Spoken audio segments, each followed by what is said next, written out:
that's kind of the whole issue. The whole issue of our society, and the reason why things are the way that they are, is this fundamental socioeconomic system that is called capitalism, and that's at the core of why our politics are the way that they are, the way why our society is the way that it is. Hmm. And it's kind of been an ongoing um, learning journey for me. Mm. Yeah, so like me, you grew up Jehovah's Witness. I was a baptized Jehovah's Witness from January of 1998 until, gosh, it had to be like 7 years ago. Yeah. So yeah, about Yeah. 2014. I'm sorry, 2016-ish, 2017. Okay. Yeah. So I definitely know about that. One of my questions though is, how do you square the beliefs that you were taught as a Jehovah's Witness in the beginning? How do you square that circle with what you believe now? Is there any type of overlap or congruency in there? I think that there's an overlap, just because, now I would consider myself a communist. I'm someone who has tried to read a lot of the science of Marxism, both Marx, Lenin, Mhm. other figures that were prominent within Marxism. And I do think that they somewhat align, in the sense that, Marx said that religion is the opiate of the people. And what he meant by that is that, like, religion is this thing that comes and tries to soothe the pain that we all kind of feel in society, being part of capitalism.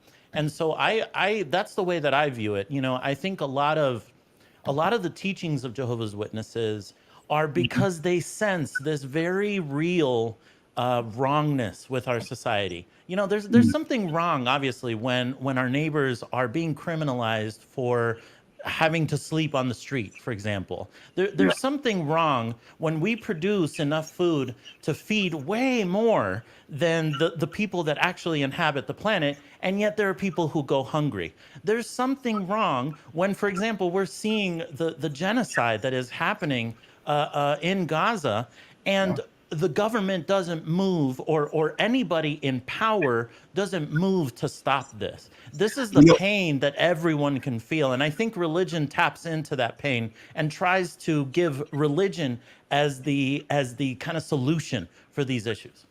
it's interesting. Also, a lot of people don't know this, but there are Jehovah's Witnesses in Gaza. There are Right? Jehovah's Witnesses in the Yes. West Bank, and Yes. the Jehovah's Witnesses in Gaza and the West Bank actually have solidarity with the Jehovah's Witnesses in Israel, because Right. they all see each other as the same. So it's kind of interesting.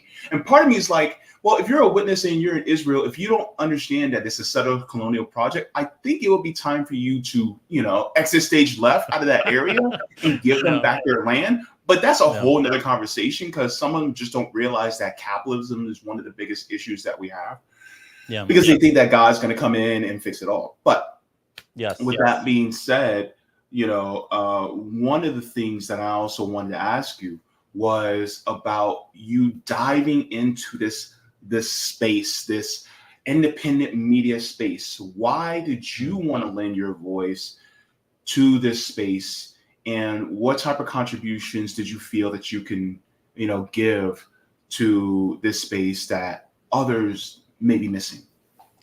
Yeah, I think I moved into this because I had things that I wanted to talk about that were regarding politics. And again, I'm very interested in politics, in culture, in technology. I was a tech worker for more than 10 years. I was a web developer. And I've seen a lot of the effects of capitalism in the Mhm. tech space and how that's affected tech workers. Mhm. And so I wanted to talk about that. I also think, one of the big reasons why I want to be more outspoken is because, again, I am a communist, and I believe that the core of the issue, and the root issue of our society's ills is capitalism.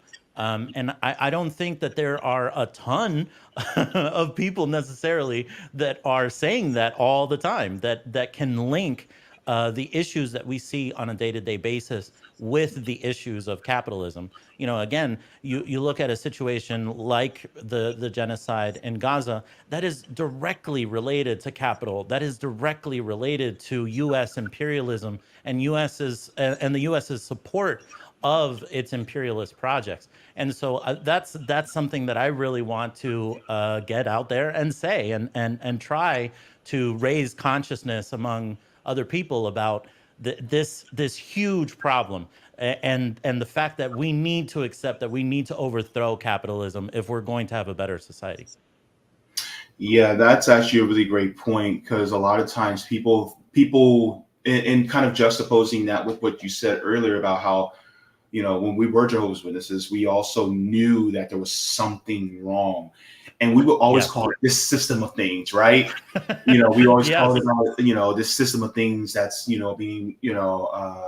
being thwarted or influenced by Satan, the devil, right? Right. But really, we just now switched it. We were like, wait, it's not some spiritual entity. It's actually capitalism that's actually the influence of this system of things, right? And how it really just forces it allows for a system for the grotesques of human nature to run amok.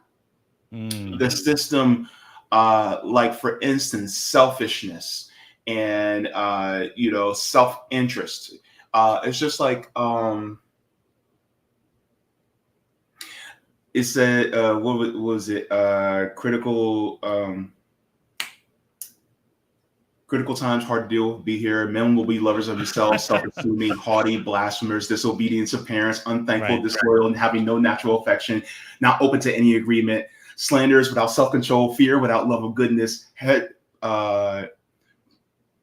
betrayers, headstrong, puffed up with pride, lovers of pleasures rather than lovers of God, having the fear of godly devotion, but proving false to his power, and from these turn away. Yeah, I remember. Wow. But the thing is like, that the issue is that is all those things that's encapsulated, that I forget that particular book chapter and verse is in, but that really encapsulates the values that are in capitalism, right? Right. And the thing is like, people go, well, that's just human nature. That's just how we are. And it's like, okay, well, if you know that that's what human nature is, then why not develop and encourage a system that deviates from it?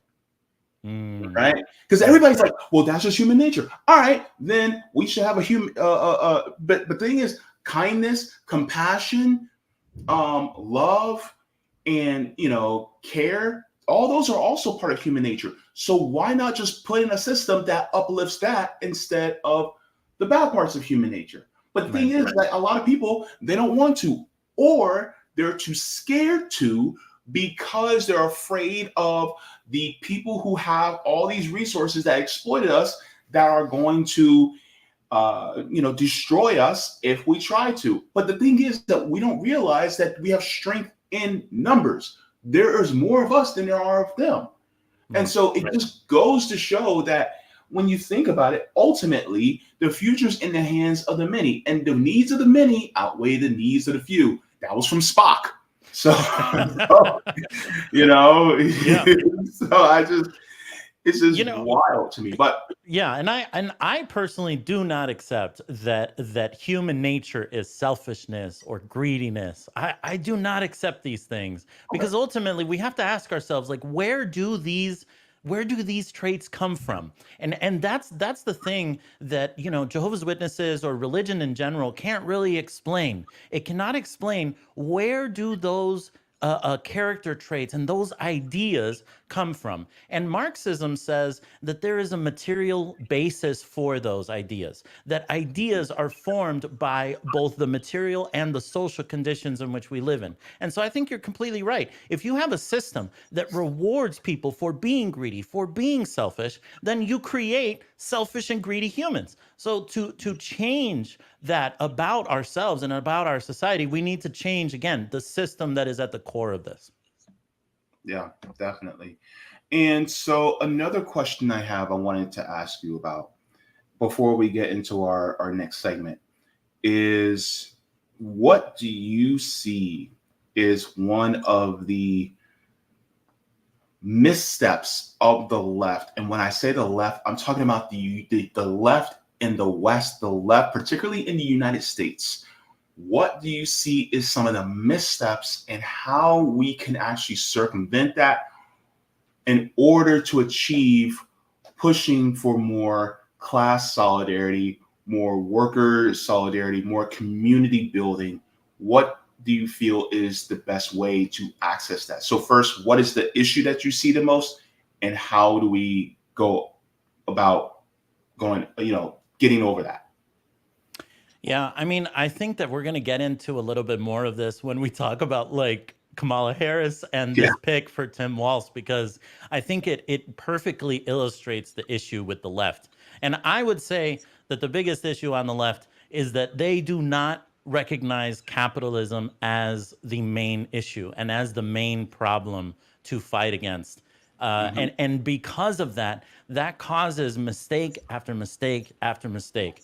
You know, the left has been trying to get the Democratic Party to make progress, right? To improve the lives of regular people, has been trying supposedly to push these politicians left, but they constantly aren't able to. And the root of that reason is, again, that you have two capitalist parties. It is you know, to make a proper analysis on our politics, and I think to move forward, we have to understand that the Republican and the Democratic Party represents the interests of the ruling class. If we cannot understand that, then people will continue to pour resources into Democratic, candidates, into into the Democratic Party, into maybe the Republican Party as well. And so I think, to me, that is the main issue. If we are going to move on and we are actually going to strengthen the worker movement, if we are actually going to make progress, we need to accept that these two parties are capitalist parties and there is no fixing them. We need to abandon them. Of course. Thank you very much. I just want to address a comment really quick. Yeah. Somebody already corrected them already, but Surfing to the Max says the Bible says the money is the root of all evil. In Apostle Paul's letter to Timothy, he said the love of money is the root of all sorts of injurious things. And by reaching out for that love, some have been led astray from the faith and have stabbed themselves all over with many pains. That was from Paul's letter to Timothy. And so that is what it says in the Bible. And then Ryder in the Black says the Bible says the love of money is the root of all evil, greed, not money itself. So yes. So Paul said the love of money is the root of all sorts of injurious things, or the root of all evil. So just to let you know, the thing is that if you love money, then guess what? Money is also another word for what? Capital. That being said, if you're loving the capital and if you want the capital more than anything else, then guess what? You're going to exploit other people to get it, because that's what you're vying for. That's what you're itching for. That's what you're jonesing for, because that's what you need, right? And then Jimmy says humans are both capitalists and communists, but domination and submission define us too. No, because capitalism is actually a system by means of which either one or a small group of people actually own the means of production over other people and use their exploitation of capital in order to make more and to give less to the people who are working for them. That is not necessarily inherently human.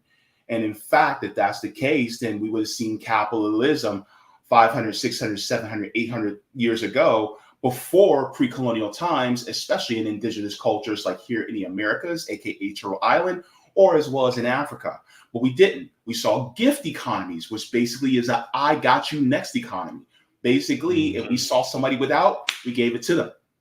And then if that person, once that person got up on their feet and things were going good, then they would give to us, and then we get them next time.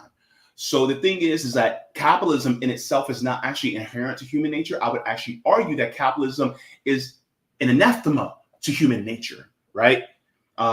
Versus communism, the root word in communism is community, really.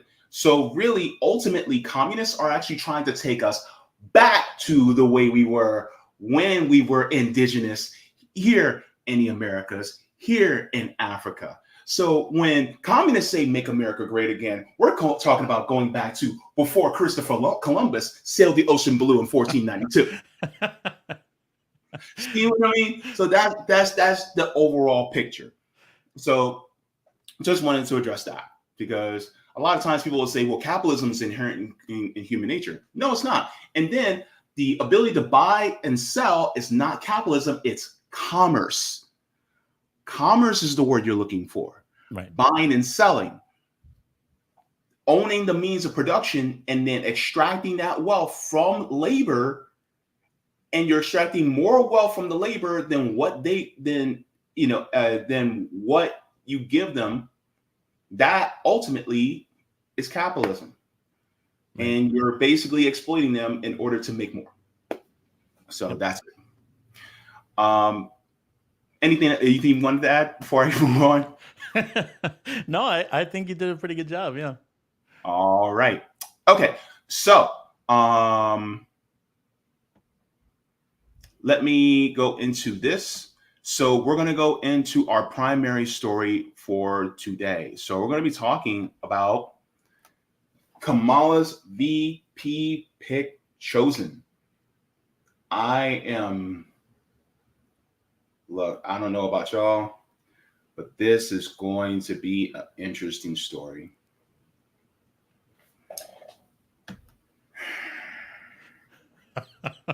Oh boy. I'll let you cook. I'll let you cook, JB.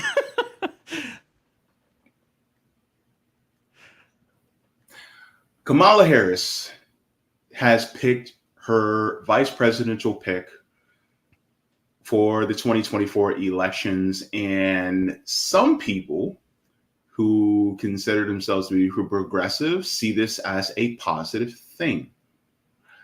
If you stay tuned long enough, I'm going to tell you why it's not. But we're going to go into who her pick is and why this ain't it. So let me share my screen really quick, and then I'll get your thoughts about it, Xavi, in a second. But let's just go straight to her website. Get it straight from the horse's mouth. Yeah. All right. Harris, Walz. So with your help, Kamala Harris and Tim Walz ready to win this election. So Kamala Harris and Tim Walz. So she chose Minnesota Governor Tim Walz to be her running mate. Now, by the way, while we're on her website, let's do some digging here. Do you see, Xavi, do you see any issues tab or policy platform tab? Just take a look really quick. Wow. No. I'm scrolling down. Even down here, way at the bottom. Wow. Like accessibility, terms and conditions, your privacy rights, work with us, frequently asked questions, donate by mail, donate in store. Yeah. Do you see any type of issues or platform tab? Wow. Yeah, I just kind of assume these people are mediocre and obviously, have no policy that they actually stick to. But I'm shocked that her website doesn't have at least a page about it or something. That's wild. Also, let's just go into take action, because that might tell us something. Take action? What is that? Oh, take action to elect Kamala Harris and Tim Walz. It's just an application. That's it. That's it. Okay. Then meet Tim Walz. What does it say about Tim Walz? Okay. So we know there's no policies on here. Says together, Kamala Harris and Tim Walz are moving our country forward and fighting for working families. Says Governor Walz is a champion for America's working families. He enlisted in the Army National Guard when he turned 17 and served for 24 years, rising in the rank of Command Sergeant Major. After attending college, thanks to the GI Bill, Tim Walz served his community as a high school teacher and a football coach, taking his team to state championship for the first time in the school's history. He became a member of Congress in a Republican district by representing the needs of farmers in rural America. As Governor Tim Walz cut taxes for working families, lowered the cost of insulin, and eliminated junk fees, and protected women's rights to choose. That experience makes him the ideal running mate for Kamala Harris, who has taken on the big banks, led the fight for reproductive freedom, and stood with our allies against Putin's aggression during her time as prosecutor, attorney general, senator, and vice president. Question. Why in the world does she name Putin? And what's the reason for that? I personally would say they have nothing else. They have nothing else to say other than things like this. Because again, they don't have any policy to run on, and they don't have a great record to run on either. It's kind of funny because she mentions Putin, and it's like, well, wait a minute. What's up with the Russia-phobia? Like, don't get me wrong. I'm no fan of Putin's, right? I'm as much of a fan of Putin as I am a fan of FDR, and I'm no fan of FDR either. Okay. With that being said, the fact is that you have to have a boogeyman somewhere. If it's not going to be a Republican, then it's going to be some foreign leader that doesn't want to play nice or footsie with the West. I mean, am I wrong? Yeah. No, I think you're right on that. And interestingly, I wonder if this kind of shift in messaging has anything to do with the fact that like there was this attempted assassination of Donald Trump, and that's why they've kind of moved off from speaking, I guess, so exaggeratingly, I would say, about Trump, and maybe moving to, you know, talking about Putin in this way. So of course, I think you're right about that. The thing is like all this hyperbolic language that we're using against someone like a Donald Trump actually led to near dire consequences for either side of the party, which is really a uniparty. And so now they gotta back off, like, ooh, we went a little too far. Y'all knew how far you were gonna go. Yeah, they went that far on purpose, and they knew something like that was going to happen. But now that they don't want the people to catch wind that they're doing this on purpose, so now they have to go, back it off, so that we seem like we're more reasonable. When in reality, they're a bunch of megalomaniacs. And I talk about both parties, both Democrat and Republican parties are full of megalomaniacs. Right. Yeah. Let's go back. Damn, this tea is good. Let's go back here. Also, let me enlarge this. I'm sorry, guys. So y'all can see a little bit better. Okay. It says the shared commitment to working families draws complete contrast to Donald Trump and J.D. Vance. Instead of making life better for working families and focus on our future, Trump and Vance are committed to their extreme and dangerous Project 2025 agenda that will roll back American rights and freedoms, hurt the middle class, and threaten our democracy. Xavi, let me ask you this. Has Donald Trump and J.D. Vance endorsed Project 2025? They have not. No. So, as of right now, Kamala Harris just lied to you. Now, I'm not saying this because I do not support the Republican Party. I do not support the Democratic Party. What I'm saying is the truth. Donald Trump has distanced himself from Project 2025 because he does not endorse it, right? That is a Heritage Foundation plan that has been in the works for probably the last 40, 50 years. And some of the policies have been put in place by Democrat and Republicans. So with that being said, when they try to tag Project 2025 to Donald Trump, they're also lying. Both of these parties lie. You notice I didn't say Kamala and Trump lie. I said both parties. Because they're both full of people who lie on behalf of their boss, who they both have the same boss. the billionaire. Correct. Yep.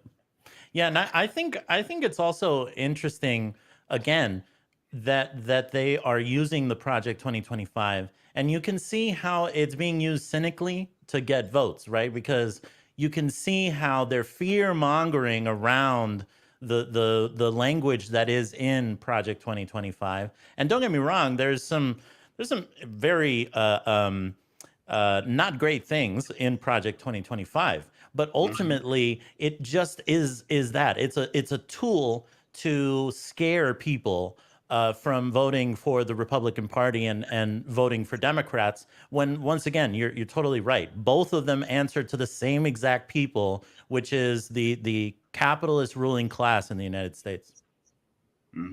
Yeah.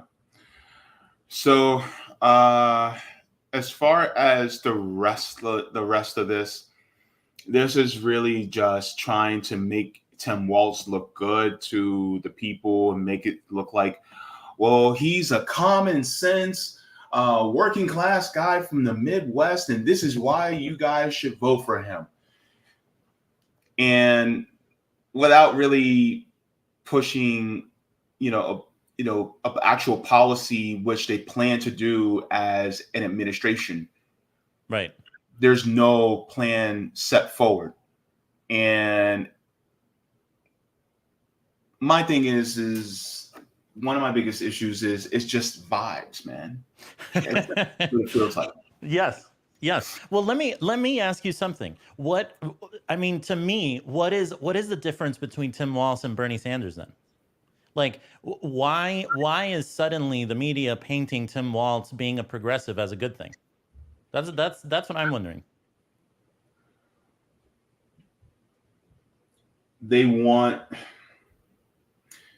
Ultimately, they just want to defang the left. They want to defang the left, and then if somebody like a Kamala Harris loses, then they're going to blame the left for not getting on board with somebody like Tim Walz. Yeah, I think that there is an effort to make this campaign kind of seem like the Obama 2.0 of 2008. I was watching this report on CNN that was talking about the pick of Tim Walz, and that's what they were saying. That this pick somehow is giving echoes of Obama in 2008. And it seems like the same con to me. It seems like the same con from 2008, portraying Obama and Biden as some kind of like progressive people that are going to cause real change, when in the end, again, both of them support the capitalist ruling class that we currently have. Yeah. Let's go into this. By the way, guys, just to let you guys know, if you guys didn't know, George Stephanopoulos was actually part of Bill Clinton's team when he was running for president back in the 90s. So that's how George Stephanopoulos got his job at ABC News. So if anybody doesn't know, like, George Stephanopoulos is also a shill for the government, especially the Democratic Party. Just to let you guys know. I just wanted to point that out. Anywho. Let's bring in Rachel Scott with the first reaction from the Trump campaign. Rachel? Yeah, we're just getting word in from Donald Trump's campaign and also from the former president and his allies saying, quote, even worse than dangerously liberal and crooked Kamala Harris.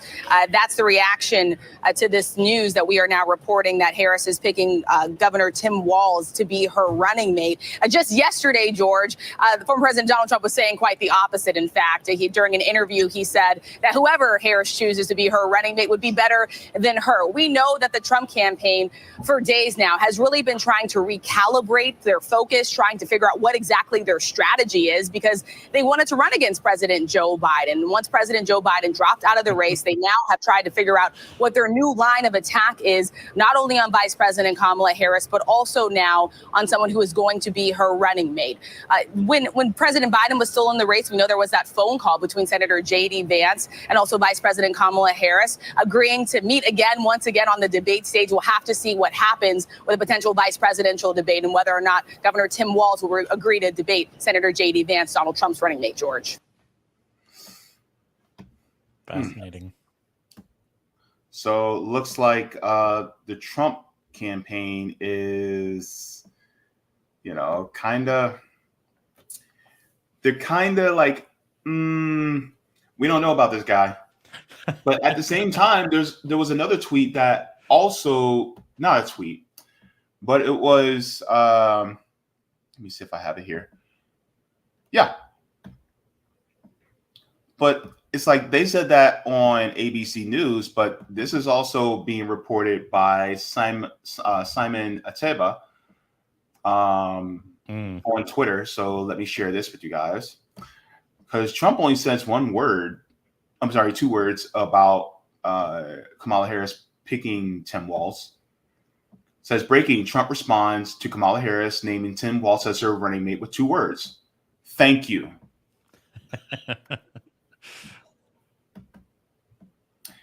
So I'm hearing 2 different things. Right.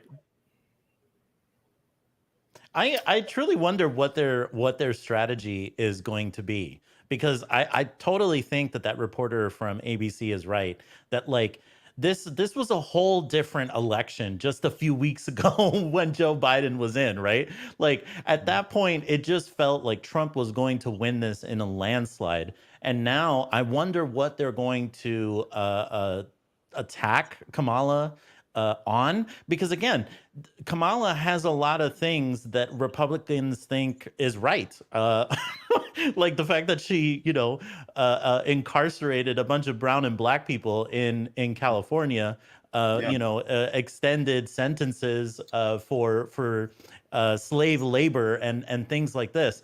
And so I wonder what they're going to actually attack. I would think that they should keep with their their kind of rhetoric on immigration and inflation, since those 2 issues seem to be so important to regular Americans. But I wonder if they'll be able to like have the discipline of actually doing that, or whether they'll go for more superficial things.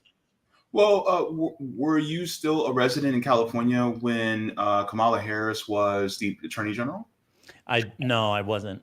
Okay, all right. Reason why I was going to ask to see, your thoughts about some of the policies that she was ahead of when you were a resident there, but of course you left before that. Thank goodness. Yeah. You'd be streaming from prison right now if I'm just kidding. Right? like what are you in prison for? I missed school too many times. Right. But yeah, so I just want to go over one of the things that I wanted to bring up. And I want to give a shout out to Savvy Sabs for this. She showed me this and I was just like, yeah, that he ain't it. So for anybody who is especially against climate change and wanting to be somebody who pushes, for more, renewable and green energy, Tim Walz ain't it. And let's share this. Solidarity with all the indigenous folks out there, because y'all been sounding the alarm. So this is from Native News Online. It says treaty people organized walk across northern Minnesota to oppose Line 3. Wait, why is this going down like that? Anyway, hopefully you guys can still see it. I don't want that. Why is this thing just went down like that? That didn't do it last time. Oh, well. It says, this is from Outing, Minnesota. It says, on Sunday, more than 3 dozen people left Bacchus, Minnesota on a 160-mile walk to raise awareness about the controversial Line 3 tar sands oil pipeline that's currently being constructed in the northern part of the state. Organizers plan to make the trek over the next 2 weeks to Wisconsin Point, a 229-acre freshwater sandbar that sits on Lake Superior in northern Wisconsin near the Minnesota border. It says, we're walking because Governor Tim Walz made a poor decision to permit Line 3 to violate treaties. That's from Carrie Chesnick, an enrolled member of the Oneida Nation of Wisconsin. It says, we're walking for the next 7 generations. It says this is the first organized walk to oppose legislation of the Enbridge Inc. Line 3 replacement project. Last month, dozens of people walked approximately 235 miles from Bacchus to the Minnesota State Capitol grounds in St. Paul. There, they were joined. I'm sorry. Wow. Yeah. That's a long walk. Yeah, that's a lot of walking. Said they were joined on August 26th by hundreds of other walkers to participate in a rally at the Capitol that included more than 1,000 people. Their collective voice was to demand that President Biden and Governor Walz honor treaties that both federal and state governments have with tribes. Chesnick says treaty is the mechanism that is going to allow all of us to protect the water, the land, in the next 7 generations. There's so much destruction going on in our world, and our government can play a role in putting an end to it. Says according to Chesnick, many on the treaty walk also participated in the August walk.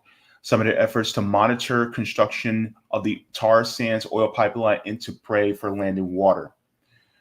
So this talks about how people like Tim Walz did not honor treaties for the First Nation people in Minnesota when it comes to trying to protect the water.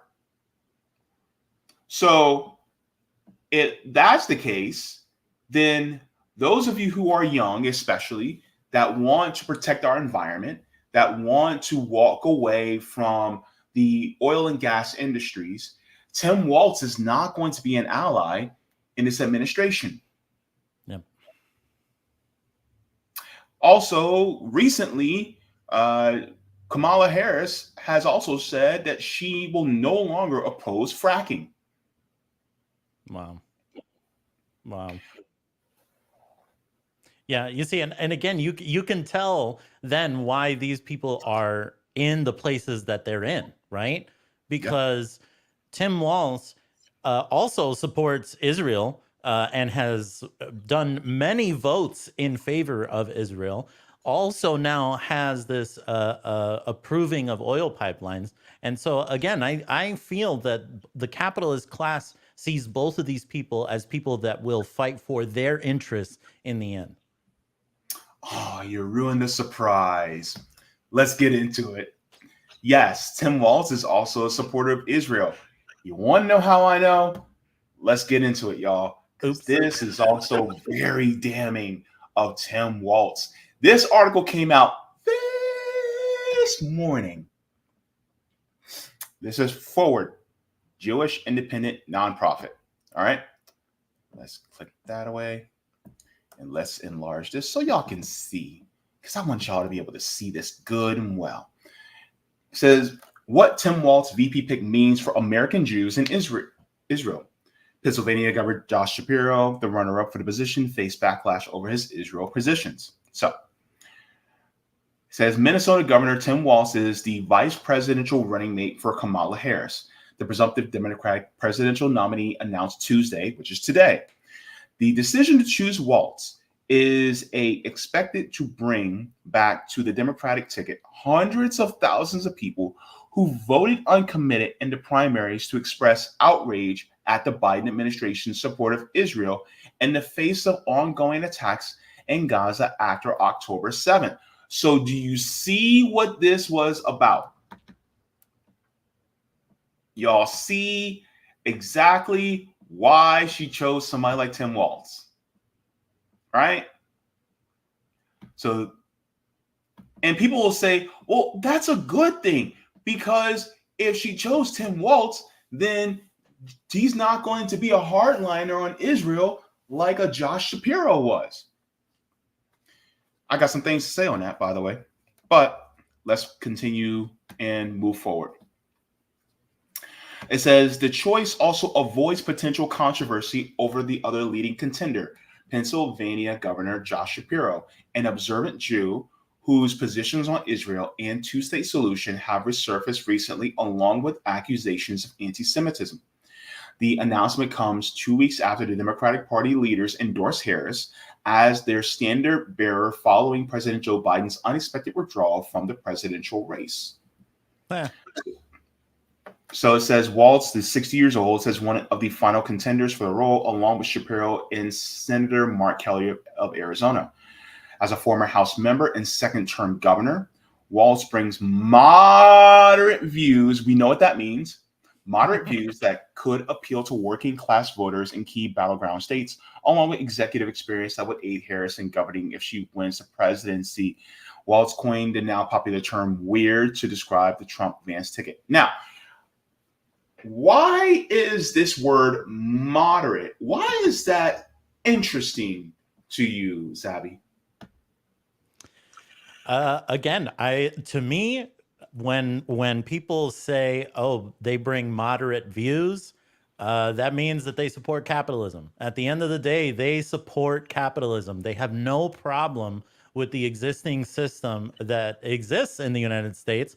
And it seems like Tim Walz wanted to have this record of like a reformist, you know, and you know, there are a lot of people. I don't know if you saw Kyle Kalinski's uh, gross tweet about the fact that he's so excited about Tim Walz. But yeah, I totally feel like it what it means is at the core, Tim Walz is someone that the ruling class can rely on to carry out their interests, and we see that not only with his support of Israel, but also his support of this pipeline.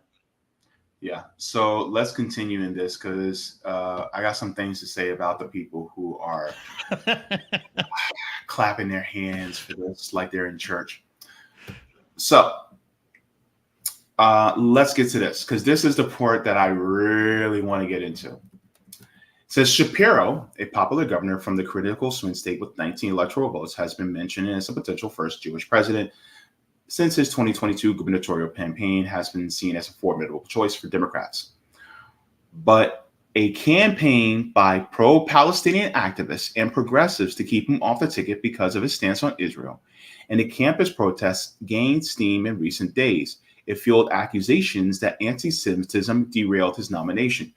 By the way, first of all, the derailing of Josh Shapiro as being the candidate, the nominee for the ticket, is not fueled by anti-Semitism. Being pro-Palestinian is actually being pro-Semitic because Palestinians are Semites. Google it. Google what a Semite is. And you'll also see Arabs in there. By the way, there are also Jewish Palestinians in Gaza, meaning it is not anti-Semitic to support the Palestinians at all. So, and it's also not anti-Jewish to support the Palestinians because now you're blanketing Palestinians as being all one religion when Palestinians are not all one religion.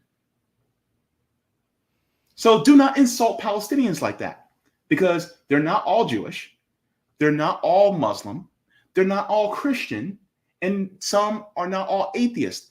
They're a mix, like America. Yeah, this whole thing of anti-Semitism is the latest version, honestly, that we've seen of identity politics. Right, come onto the scene and do this thing where, oh, you know, if you say a certain thing or criticism of Israel, you're now anti-Semitic. And I feel like any person that wants to be serious about politics should reject this completely. Of course, it is okay to criticize a government that has killed probably around 200,000 people, innocent civilians. You know, it is actually a good thing to criticize that. Right? Let's continue because it's going to get to the point that I really want to get to. So it says, what are Walz's views on Israel and the war in Gaza? Says commentators describe Walz as a Minnesota Lutheran, as a safe, no harm pick who could help Harris gain ground with traditionally Democratic voters who were disillusioned with Biden over his position in the war in Gaza. Mind you, guys, Harris has the same position. Anywho, says while compared to Harris, Shapiro, and Kelly, Walz has no direct Jewish connections. By the way, Harris's husband is Jewish. Anyway, American Jews are expected to overwhelmingly vote for a Democratic nominee, as they have historically. But says progressives who cast uncommitted in the Democratic primaries this spring indicated they would be happier if Walz was picked. They pointed to his remarks on CNN after 19% of the Democratic electorate in the state's presidential primary participated in the protest vote. Says they are asking to be heard, and that's what they should be doing. Their message is clear that they think this is an intolerable situation and that we can do more. And I think that the president is hearing that. Hang on. What presidential primary happened? Who was the contender? Who was the opponent during the presidential primary? Yeah. I mean, if you want to consider Marianne Williamson's horrible run as a contender. Hold on. She wasn't there was no primary. Right. Yeah. I mean, she wasn't given a debate stage or anything. Yeah. There was no debates. Look, between Dean Phillips, Marianne Williamson, Cenk Uygur, can we put him in there? Sure. Okay. But at least two people who were Jewish that were running against Joe Biden. And they weren't allowed to challenge Joe Biden. And yet they're like, well, during the Democratic primaries, there was no primary. There was none. Yeah. They didn't get an actual chance to actually challenge Joe Biden. They said, Joe Biden is our nominee. And you know what? A lot of the Arabs who voted uncommitted said, the hell he is. We're not voting for anybody. And so now they're trying to get those people back. Wait a minute. Isn't that an argument for people voting third party for the election? Because if people are willing to skip out on Joe Biden for the Democratic primary, then that means that they would be powerful enough to skip out on Kamala Harris for the general election. And instead of staying home, they could just go to a third party and say, you know what? Because they want them to either stay home or vote for them. They don't want them to go third party. Yeah. I think that this is again, this is such a cynical ploy, right? Because they're trying to win back these disaffected voters who voted uncommitted with Joe Biden, while not actually doing anything that changes anything. I think that's like the sickest part, right? Is that the policy on Israel and the support that is going to be given to Israel hasn't changed at all. It's just, presenting new faces in front of people and hoping that they'll forget. Yeah. And the funny part is, here's the crazy part.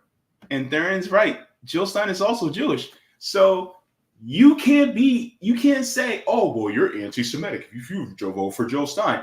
Jill Stein's Jewish. So you still, if Jill Stein were to win, she'd be the first Jewish president. Anywho, let's continue this. Let me get off my identity politics. So it says, after the October 7th Hamas attack on Israel, Walz ordered state flags to be flown at half-staff and criticized those who did not condemn the attack. So this tells you about Tim Walz. He said, if you do not find moral clarity on Saturday morning, and if you find yourself waiting to think about what you need to say, you need to reevaluate where you're at. Walz said at a vigil held at the congregation Bethel in Minneapolis. Hang on. Just a question. Where was the flags flown at half-staff? Where were the flags flown at half-staff for the thousands and thousands and thousands of Palestinians that have been slain by the state of Israel?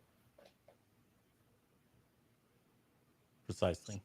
Yeah. Did they fly flags at half-staff after the attack on Rafah? What about in Jenin? I don't hear about that.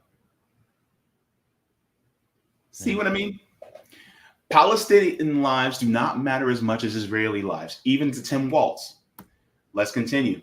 It says early March, Walz endorsed calls for permanent working ceasefire just days after Harris drew praise from the progressive base by calling for an immediate 6-week ceasefire in a speech in Selma, Alabama. So it says Walz, a retired Army officer, visited Israel and the occupied West Bank in 2009 on a diplomatic tour in the Middle East, during which he met with Israeli Prime Minister Benjamin Netanyahu and Syrian President Bashar al-Assad. It's Bashar al-Assad. Gosh, people, no respect for others. He said he told the Israelis that he believed that the growing number of Jewish settlements in the West Bank were hampering the prospects for peace. Oh, you think? Now, but Walz spoke at the annual IPAC policy conference in 2010 amid tension between the Israeli government and the Obama administration over the construction of settlements in East Jerusalem. It says, especially now when there's little tension in the relationship, it is important to hear what people are thinking. It says that Israel is our truest and oldest ally in the region, with a commitment to values of personal freedoms and liberties, surrounded by a pretty tough neighborhood. You know what? Wow. And surrounded by a pretty tough neighborhood, basically saying that all the Arab people around them, they're tough and they don't like them. You know, there was a phrase, and I'm gonna paraphrase it, is that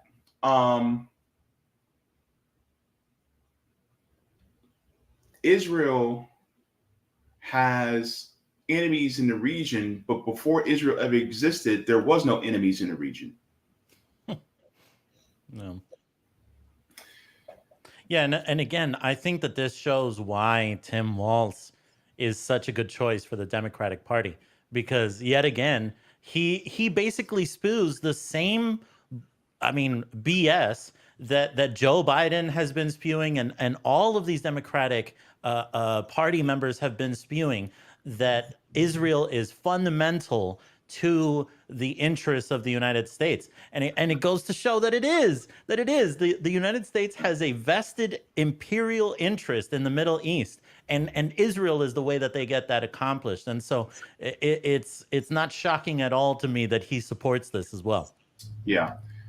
And then here's the piece de resistance. Says he was also endorsed by J Street for re-election. Now, let's just do this last piece. It says Walz also voted with his party in favor of aid to Israel and supported the 2015 nuclear deal with Iran.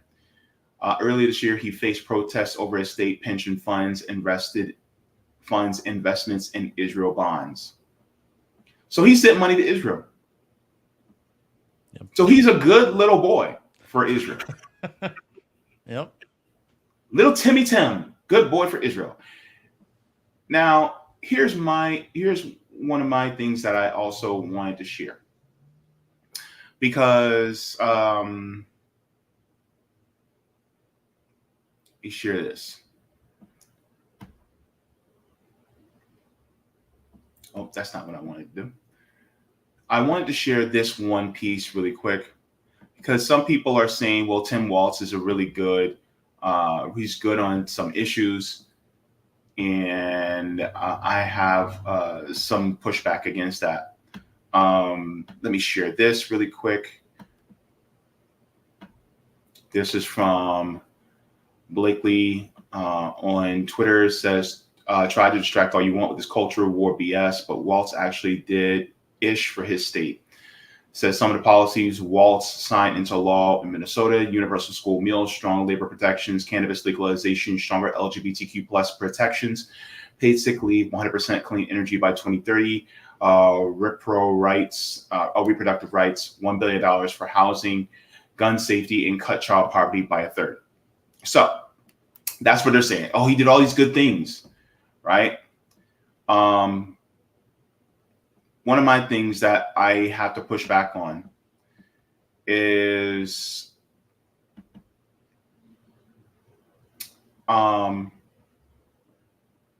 yes, here are my notes. If you're talking about all the domestic things that people like a Kamala Harris and a Tim Walz could do for you, and you're going to overlook their policy on Israel, especially the genocide that they're going to continue, well, then genocide was never your red line, right? It was never your red line. Also, to add to that, this is just like people in liberal social democracies that have all of their wonderful things. They're all their wonderful benefits, but they got them at the expense of whom? They got them at the expense of Black and brown people abroad in the global South. Now you're turning your eyes away from the suffering so you can go back to fucking brunch. That's the issue. So, we get, for instance, we'll get a public option. Great. We'll get more protections for LGBTQ people. Great. Just don't show me the kid with their head blown off. Don't show me, so I can vote for this person, even though they're blowing kids' heads off. See, here's the thing. Let me ask you something. Let's say hypothetically that you get adopted, and your adoptive father gives you all these really great things. He gives you a really good life, but then you find out that your father was murder for hire. Yeah. How would you feel about the things that you're going to receive or have received from your father, who's murder for hire, that basically use that money that he killed people with to get you nice things? How would you feel? Yeah. I mean, that would feel pretty sucky, because it is. This is the exact same thing. You're getting all these nice things, all these nice policies off of the blood of people who are suffering, who are Black and brown in other countries. This is exactly what they do in socially democratic countries. Look what happened in Niger. In Niger, they produce most of the uranium that is used for the nuclear power plants in France. And yet, France uses 70% of their electricity comes from nuclear power plants, which is supplied by uranium from Niger. And yet Niger, over 90% of the households there do not have electricity. So they have great electric grid off the backs of whom? See, this is the demarcation between socialists and social democrats. Social democrats will go blinders, earmuffs when it comes to the suffering of people abroad, just so that they can have some health care, just so that they can have some clean energy. But when it comes to the exploitation of other people, well, that's just the way the world is. No, it doesn't have to be that way. And that's one of my biggest issues with social democracies. It doesn't have to be that way. And so when it comes to talking about, when it comes to talking about all these nice things that we could possibly have, what good is it if you know that person that's giving you nice things also has blood on their hands in order to give you those nice things? Yeah. I think that there is definitely this reformist tendency gets the support of people and is able to fool people. I mean, because this is very similar, right, to some of the rhetoric from Bernie Sanders, right, of getting Medicare for all, doing these progressive policies for people, but ultimately they don't see that there is a problem with the fundamental system. And like you said, yeah, the improvements in some countries has definitely come at the expense of other countries, right? Yeah. And so for this, we need global socialist revolution. That's what I believe. Yeah. Let me Mark Lamont Hill, I need to talk to you, bro, because we need to have a conversation. Because what you tweeted earlier ain't it. This is what Mark Lamont Hill said. He said, Kamala Harris choosing Walz is very significant. It is a reminder that we can and must use our voices to get the outcomes we want. It also signals that VP Harris is listening to the voices of young grassroots pro-ceasefire and other voters. Wow. This is very encouraging. Wow. Mark, you said you're a Marxist, right? Meaning you probably are a socialist. Bro, this ain't it. Because he spoke at IPAC. He's endorsed by J Street. Do you guys know who J Street is? For those of you who don't know, J Street is just the liberal version of IPAC. So here's the thing y'all need to know. Tim Walz is what I call a liberal Zionist. He believes in the settler colonial project, but just wants Zionists to steal the land more nicely. The Democratic Party is full of liberal Zionists who want Israel to maintain the land theft, but they just don't want them to murder Palestinians so loudly. Just move them away so you can take their land. Don't kill them, just move them away, right? They want more humanitarian land theft. Does that make sense to you? Make no mistake. Walz is going to acquiesce to the Zionist demands just like Biden and Trump have, meaning that more Palestinians will die and more of their land will be stolen. Walz ain't it. My God, it's like people are like, oh my God, but he's easier on Israel than a Josh Shapiro. That's like comparing a liberal Zionist to a conservative Zionist. In the end, they're all Zionists. In the end, they all still support the land theft. Whether you kill me for my land or kick me out and leave me alive for my land, you still sold my land. Yeah. I don't know what kind of Marxist Mark Lamont Hill says that he is, but he's no Marxist that I recognize, at least, because ultimately Marxism is about having a class analysis on history and how progress has happened. And so I think any honest Marxist would not ever do anything that is class collaboration with the ruling class. And ultimately, voting for Kamala Harris and Tim Walz is collaborating with the ruling class because they are the ruling class's representatives. And yeah, I mean, this tweet saying that Kamala is listening is a lie, is a blatant lie.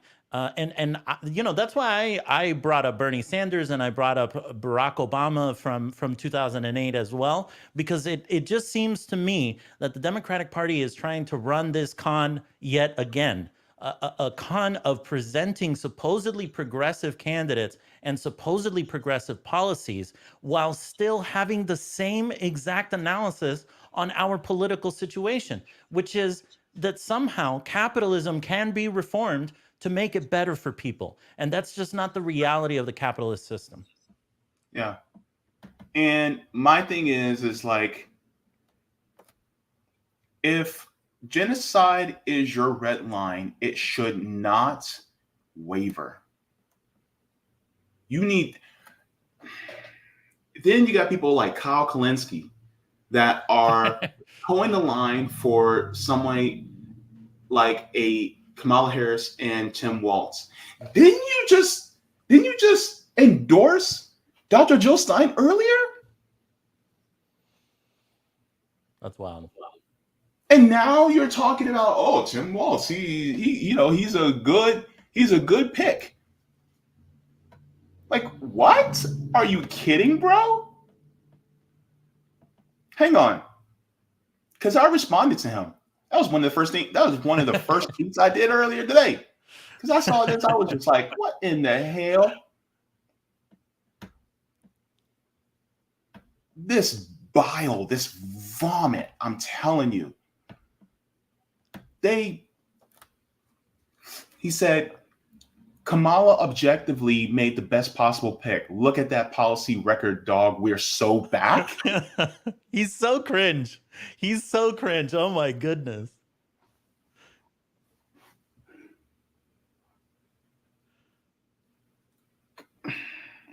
Look, I haven't been doing independent media as long as Kyle Kalinske has. But look, I'm gonna say it. Some of y'all are gonna clip this, and it is what it is. Some of the people on independent media left, they only will argue so far against the system in order to keep money going. They will only argue so far against the system so that you donate money to their Patreon. They will only push so far so that you keep giving them super chats. That's what it is. Because ultimately, they want to stay within the two-party system. They want to keep things going because they do not feel that capitalism is one of the biggest issues. They feel like, oh, we just got to rein it in. We just got to put some bridles on it and we're good. They want to go back to FDR. Meanwhile, FDR didn't do shit for Black people. FDR didn't do shit for people who are Japanese, who were interned. So they're trying to get back to that. Meanwhile, we're actually trying to help liberate folks outside of the two-party system. And so when people like who are clapping for this pick, they just turn their backs on Palestinian people. People are going to be like, oh, you're being hyperbolic. No. Because if your red line, you said your red line was genocide, you lied. You lied to the Palestinian people. You lied to them kids that are dead. Those spirit of them kids that may still be living, whatever you believe, or to the kids that are still alive, you lied to them. You lied to the Palestinians that are still suffering in Gaza right now. You lied to the Palestinians that are suffering, that are getting their homes stolen from them in the West Bank right now. Shame on you. I am disappointed in Medea Benjamin of Code Pink that's saying, well, this is actually a good choice. No, Miss Medea. No, it's not a good pick. None of them are good picks. This is the same song, different dance that they've been doing ever since the beginning. And then so many people, you guys literally have other people who are outside of duopoly that actually are with your values that you could go with. You guys got Dr. Cornel West. You have Jasmine Sherman. You have Claudia de la Cruz. You have Dr. Jill Stein. If you're a libertarian, you have Chase Oliver. You guys could go in many different directions, but you guys still are stuck on that Democrat and Republican plantation. Thing. It pisses me off, bro, because it's like the answers are right there. Yeah. But when we say something, it's like, well, you want Trump to win. Yeah. Some people, I've heard people say that the bleach is getting to Kyle's head. it seems to be real, huh? In all seriousness, I really hope that the money is good for Kyle. because ultimately I think history will see him as a traitor to the working class. Yeah. Ultimately, if you are at all pushing for Kamala, for Tim Walz, for Trump or JD Vance, I think you fundamentally misunderstand and don't understand the political moment in which we are in the amount of suffering that is happening here in the United States due to the system of capitalism, but also the crisis that is happening around the world. I Yeah. don't think any of these politicians is really up to the task of facing the crises that we're going to come up against in the next few years. Yeah. Before I let you go, I just want to share this as well. This is from my comrade Nick of RBN. He said, Tim Walz is a genocidal Zionist who opposes the BDS movement. This is the person the Bernie left is celebrating. So let's take a look. It says, Tim Walz's record on Israel is generally supportive, reflecting a commitment to U.S.-Israel relationship, which is typical of many American politicians. Here are some key points about his stance on actions related to Israel. 1. Support of Israel. During his time in Congress, Walz consistently supported measures that affirmed a strong alliance between the United States and Israel. He voted in favor of resolutions and bills that reinforced the U.S. commitment to Israel's security. 2. Aid to Israel. Walz has supported continued U.S. military aid to Israel, recognizing its importance to maintaining Israel's security and its qualitative military edge in the region. 3.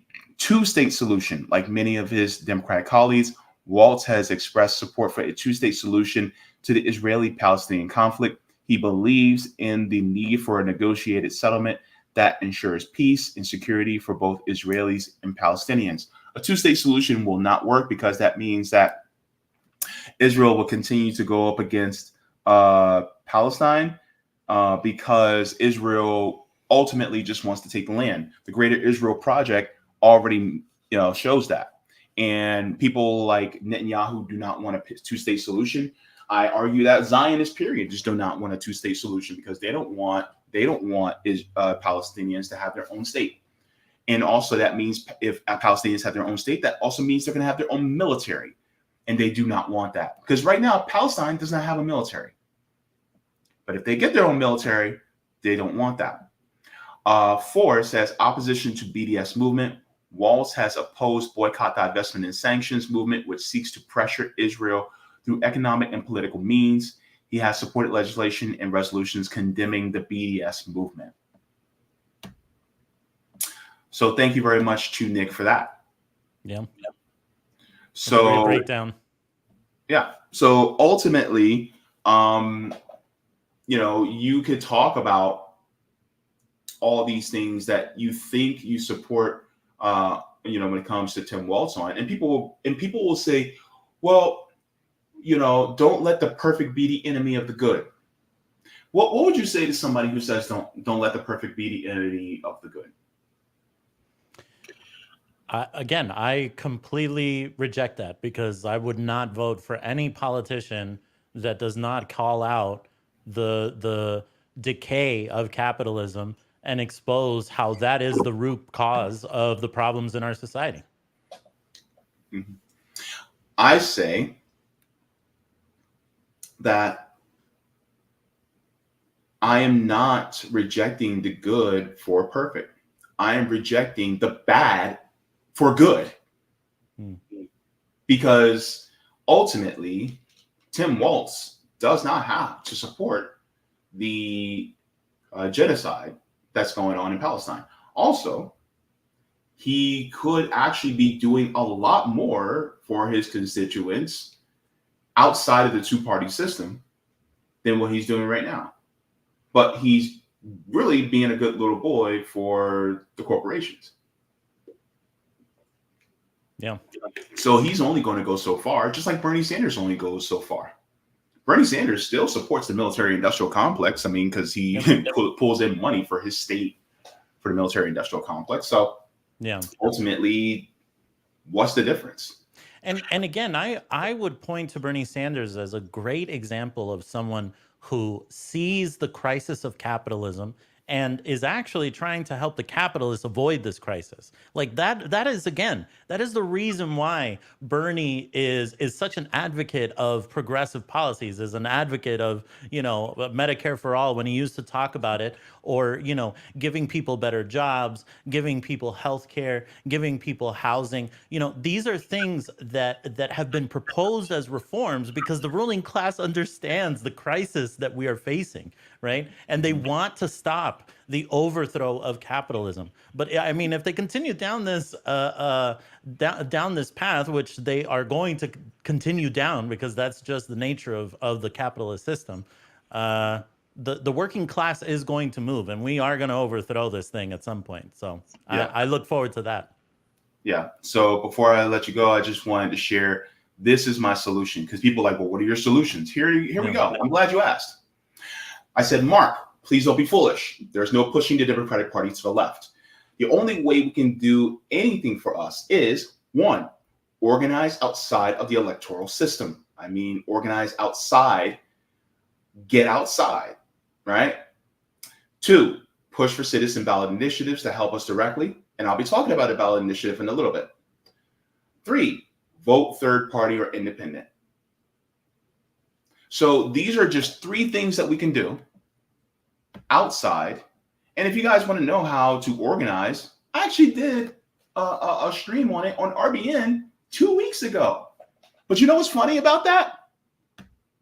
I get very little views on things like that. I get very little views on when we talk about, oh, this is what you need to do and organize. No, people don't want to watch it. But if I start talking and arguing with somebody online, then next thing you know, I get more people. The thing is that the most important stuff is not sexy. It's just not. Yeah. But it is the most important thing.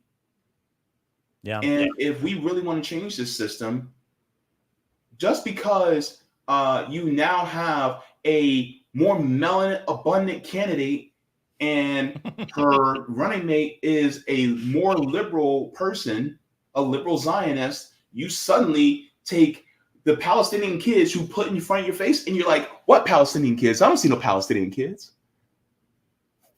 And I think that's one of the biggest issues to me, is that you put aside your values because of the new shiny thing, when in reality, they did that so that you would forget your values. Mm. And now we're looking at all you people that are now on the Kamala train, and we see you for who you are. And we don't forget. We're like Pepperidge Farm. We will remember. Like Christina Aguilera said, thought I would forget, but I remember. Yeah, we will remember. So watch this space. So, Xavi, can you tell people where can they find you? I know I could be a little over. I'm sorry, but it's all right. You can tell people where can they find you, what you have coming up next. Yeah. You can find me on Twitter. That's probably the best place to find me. I'm the Xavi Benjamin on there. If you are a communist and you want to organize, you want to build a party that is overthrowing capitalism, we just founded it. I'm part of the Revolutionary Communists of America. You can find us at communistus.org. Join the party. Start organizing for this, for the upcoming revolution to overthrow this oppressive and decrepit system. But yeah, thanks so much for having me on the show. I really appreciate it. Yeah, thank you so much for coming on. It was great to have you. Thank you so much for your analysis. It's deeply needed. And I will definitely have you on once again very soon. Thanks. All right. Take care. Bye-bye.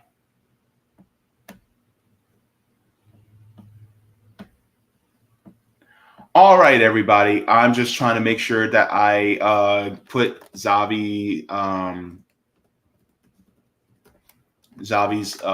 link to his channel also in the chat as well. So you guys have, whoop. Ooh. Didn't mean to have that. Well, actually, it's actually good timing. So here you go. That's also in the chat, so you guys can go there to Xavi's channel. So I put the link to his Twitter as well as his channel in the chat, so you guys can go ahead and go over there and give him a sub. Okay, so I'm going to get to the chat in a minute. Just want to do a couple of house cleaning things before we get to the chat, and then we'll get to our final segment in a quick second. So if you guys have not already, please make sure to give the stream a like. That pushes me out into the algorithm. Thank you so very much. Now, let's get into this. So I just want to thank all of the patrons on Patreon. Without you guys, I would not be able to do this work. You guys make this happen. So let me show you guys the tiers and welcome the new patrons. So thank you very much to the patrons. We have Mega Jaybefaunters, Super Duper Jaybefaunters, Super Jaybefaunters, Jaybefaunters, Comrade, Solidarity, and JB members. And welcome to new members, Heidi Lokil and Daniela Motos Cutter. Thank you so very much for becoming new patrons and making sure that I can keep the lights on. And just to let you guys know, yes, my channel is demonetized. So if you like to support the channel, you can support via Patreon or PayPal. Either one or both is all good with me. All right, so we're going to go to the chat. Let me check to see. Do I have any Rumble rants? I'm not sure. Let's check and see. Let's see if Z has some Rumble rants. No, we are good. All right. And let's check on the Rockfin side. All right, let's go here. Let's go here. Wait. How did I got that up? Okay.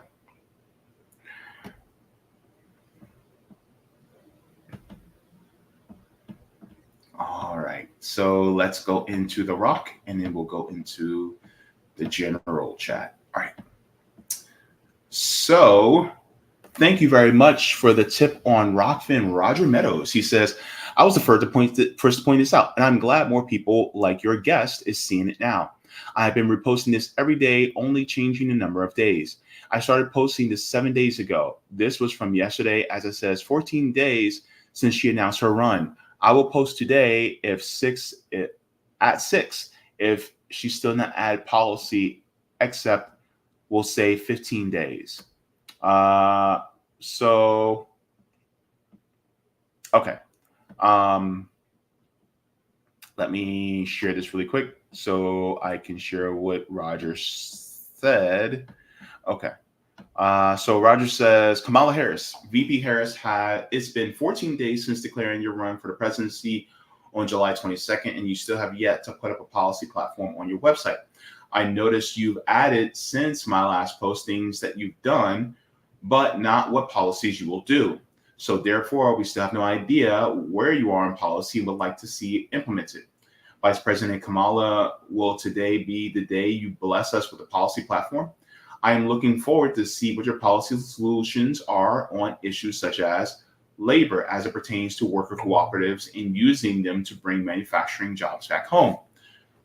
Legalizing cannabis and investing in hemp for energy, textiles, and fuels. Bring rent rates down. Close the income inequality and income to cost of living gap. A federal jobs guarantee that involves nationalization of infrastructure as it pertains to broadband, transportation, power grid, and water that is free at the point of service. Ooh, I love you, Roger. There's a national infrastructure bank to pay for it. I love you more, Roger. Repeal the Trump tax cuts and put a high tax on predatory speculative behavior like real estate speculation. Ooh, Roger, you speaking my language. Enforcement of antitrust laws. Take me, Roger. Reinstatement of postal banking. Oh, Roger, speaking my language. Maybe reconsider lineage-based reparations specifically for American freedmen. Oh, Roger, you saying it. You also came out against single-payer healthcare, but would you appoint an HHS secretary that would be willing to grant federal waivers to states who wish to pursue their own state version of single-payer program? Oh, great idea. E-Verify, banning the chemical-laden produce and financial incentivization to proliferate buying and growing locally. I like that. Ending of qualified immunity. Beautiful. Banning the federal government from giving and selling military-grade equipment to local police departments. I agree. Banning civil asset forfeiture by local police departments before conviction. This is also really important. Thank you very much for that. Stop sending weapons to other countries. Yes, I think so too.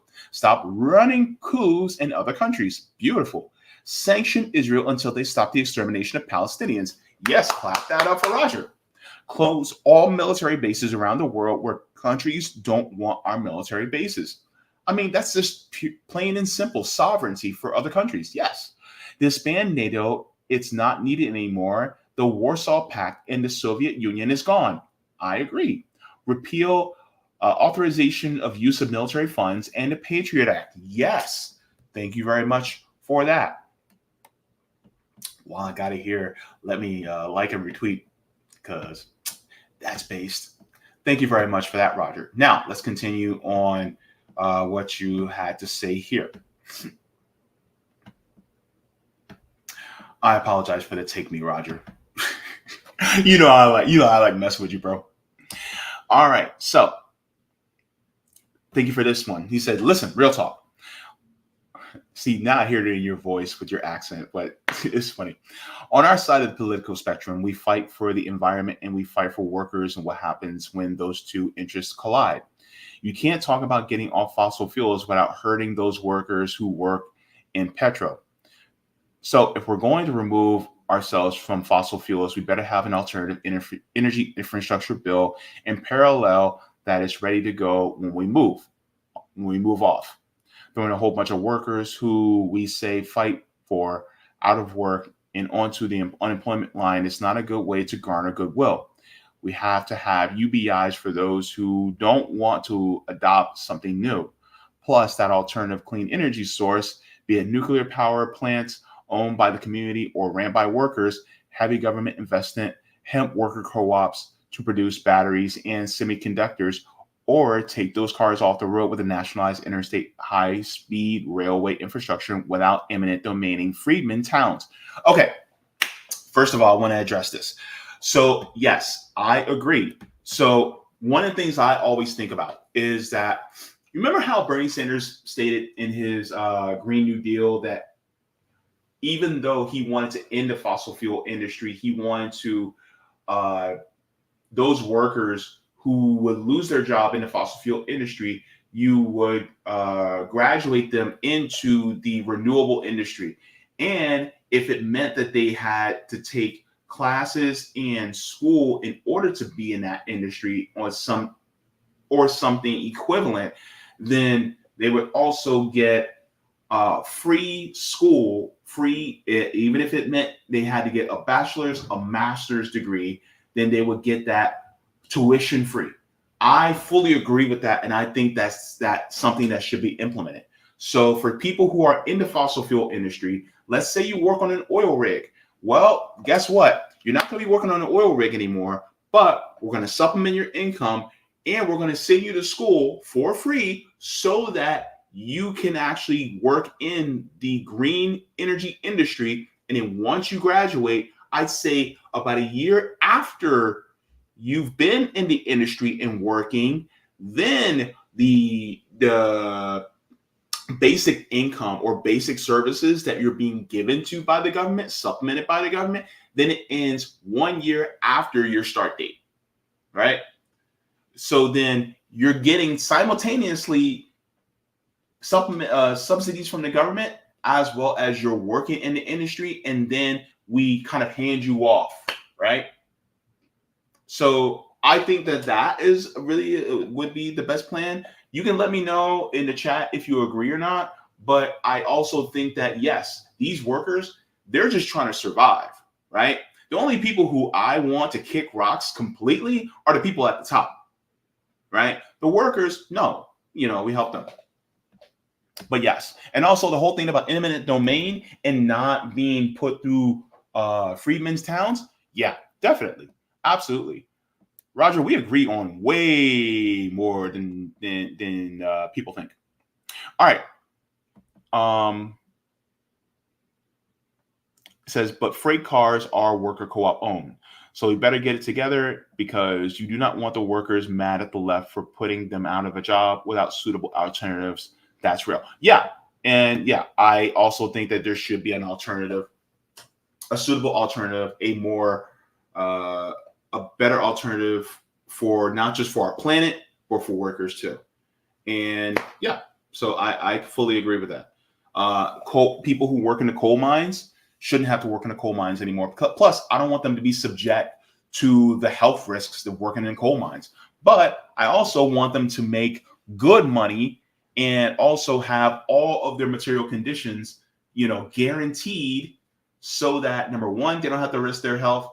Number two, they're able to make a good living without having to worry about working in hazardous conditions. So I put it out there. All right, so let's go to this part of the chat. All right, so Roger says this. He says, JB, let's do a quick check of Kamala's website to see if she added policy platform. I already did that, so we're good. It says, trust me, it won't take long. Also, remember, fear and desperation is one hell of a drug. Time, JB, give them the lumberjacks.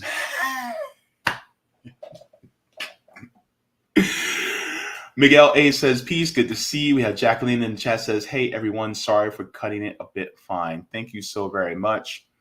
All right, we have Ryder in Black says, Oyeko, good to see you. Terry Connolly says, good afternoon, JB and fam, good to see you. All One Same says, Walz is weak and horrible on indigenous issues. Yep, we covered that already. Colin says, Harris, Walz 2024, awful name combination and an old white fart. I'm pretty excited for them to lose, though not looking forward to an orange bad winning. Yeah, this is why I don't want Orange Man to win, and I don't want Lady Caxalot to win. That's why I'm going third party. Traveler's Wolf says Tom Cruise is Jehovah's Witness too. No, he was from the Church of Scientology. He was never a Jehovah's Witness. Cynical says, hey, y'all, good to see you, Cynical. Colin says, opium is awesome, by the way. Everything in moderation. Oh, Colin. William Black says, Tom Cruise is a Church of Scientology. Yeah. Michelita said, that's a great comparison. Yeah, thank you very much. ACAB includes Ice and Border Patrol says, hey, everyone, good to see you. Rondo coming in saying, okay, Book of Eli. Oh, thank you very much. Roger says, question for the Tim. You established the goal, but what is your solution to get there to achieve your goal? I got mine. What are yours? Oh, wait.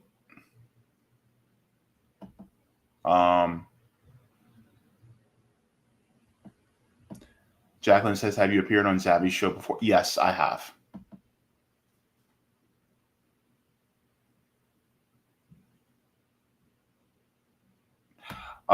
Frank says, what the F are you talking about? You have democracy on one side and fascism on the other, so you have no choice. Project 2025 must be stopped. You're saying that the Democrats are democracy, the ones who didn't have a primary?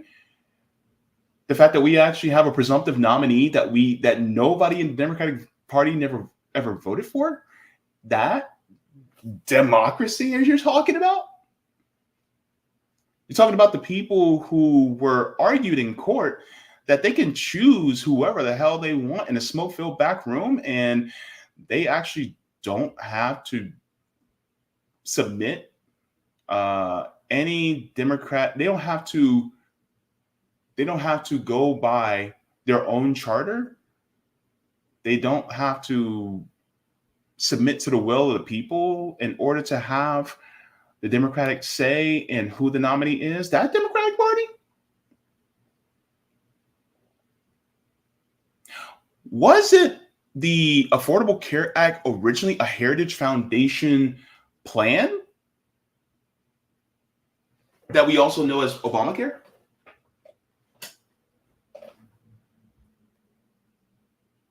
So, Frank, what are you talking about? Because implementation of Project 2025 already been happening for the last 40 years, baby.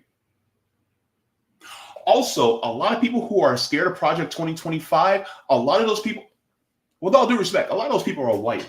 And the thing is that a lot of y'all have not been subject to the fascism that those of us who are black and brown have been subject to for the last 300 to 400 years. And now you guys are like, oh my God, I can't believe this is happening when we've been saying it for the last 400 years. And some of y'all haven't been listening to us. So now we're like, see, this is what we've been telling y'all about. But also Project 2025 is also a means to scare you into voting for the duopoly so that next time in 2028, guess what? They're going to be scaring you into continuing to vote for them. And you're going to continue to keep falling for it. And that's one of the biggest issues. So that's what we mean. And also, by the way, the breakdown of Project 2025, me and Xavi actually did that on RBN a couple weeks back. You might want to take a look into it. But they're not doing anything different than they've already been doing. The Republican Party has been pushing for these same things for years. There's nothing new. It's just rebranding, baby. So, Frank, come on, be frank. There's nothing really new. A lot of people are like, oh my God, Project 2025. They just put everything that they've already been trying to do, and they just bound it together and said, okay, here's a book.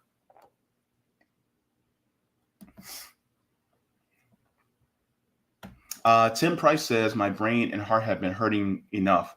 Now people are doubling down on their shit living since this announcement. Ugh, yeah, I know. Lou says, my number one issue in preventing nuclear war and nuclear disarmament overall, but Gaza is a close number two. And that's fair.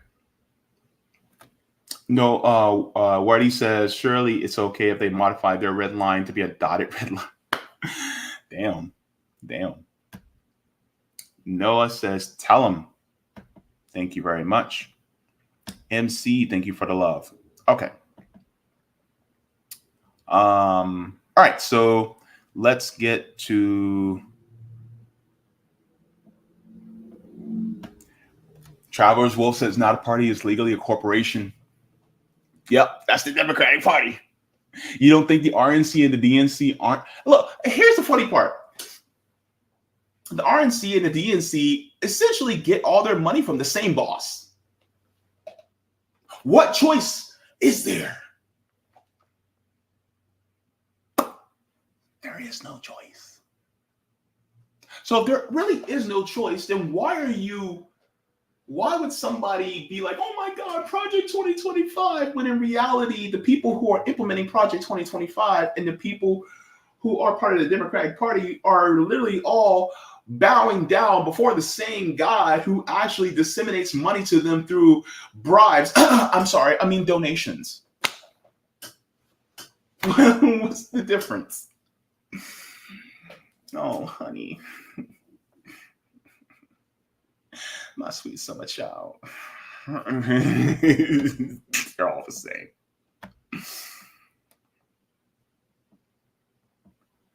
Anyway, Huey says, yep, we're complaining about corrupt cops and FBI for decades. White America didn't have an issue until their orange oligarch was raided. Y'all were not saying diddly squat about the FBI until Trump got by the FBI. Y'all didn't say jack squat when they killed Fred Hampton. Y'all didn't say nothing when they ran Assata Shakur out of the country.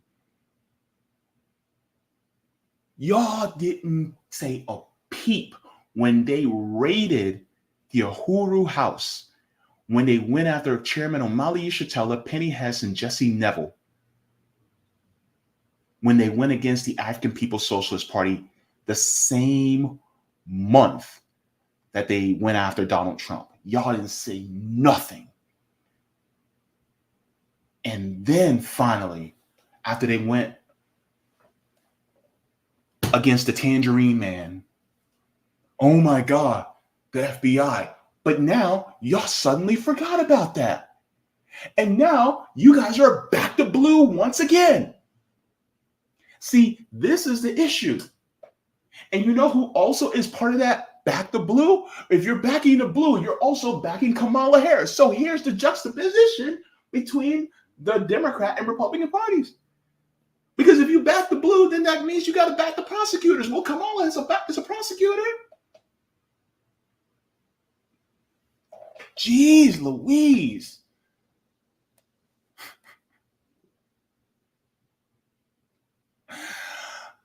Oh my goodness. All right. So let's get into our final segment. Florida 2024 Amendment 1. So we're going to go over this amendment because I think this is very important. Those of you who are in Florida, I want you guys to make sure to share this segment.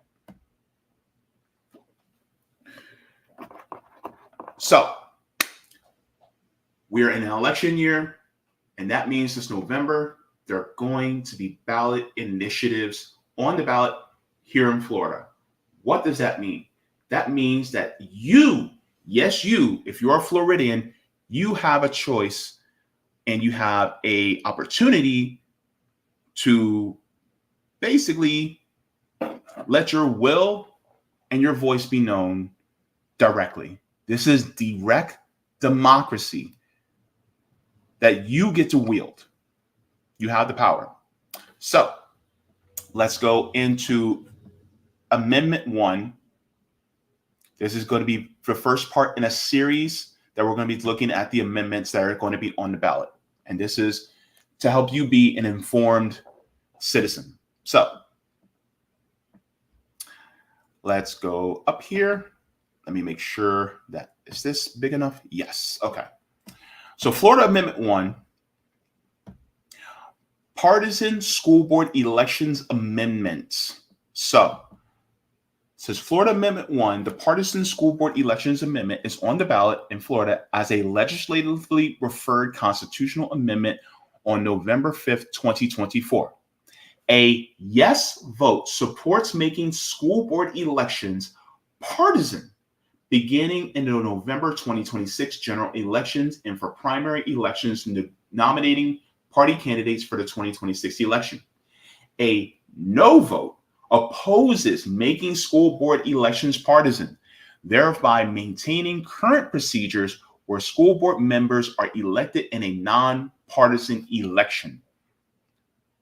So, a yes vote makes school board elections partisan, and a no vote keeps school board elections non-partisan.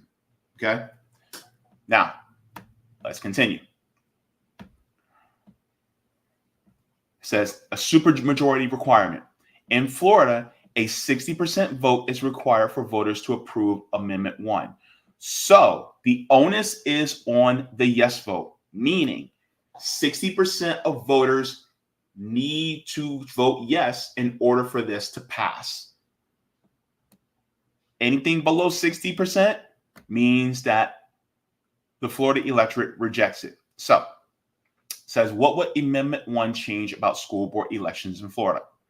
Says Amendment 1 would make school board elections partisan beginning in 2026. Candidates would be nominated for the general election through a partisan primaries and be featured on the ballot with partisan labels such as Democrat and Republican. As of 2024, the Florida Constitution requires school board elections to be nonpartisan, meaning that partisan labels do not appear on the ballot next to a candidate's name. Florida had partisan school board elections until voters approved Amendment 11, which prohibited party labels in school board elections in 1998. Amendment 11 was referred to the ballot by the Florida Constitution Revision Commission. School board members in Florida are elected by the voters of a county and serve 4-year terms. The school board controls school property, establishes, organizes, and operates the schools of the district, including establishing schools, adopting enrollment plans, providing for school elimination and consolidation, cooperating with school boards of adjoining districts in maintaining schools, maintaining the school year schedule, and other duties as outlined in Florida law. So it talks about,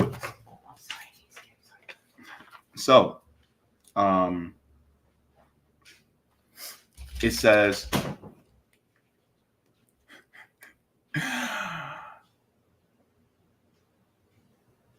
what states have partisan school board elections?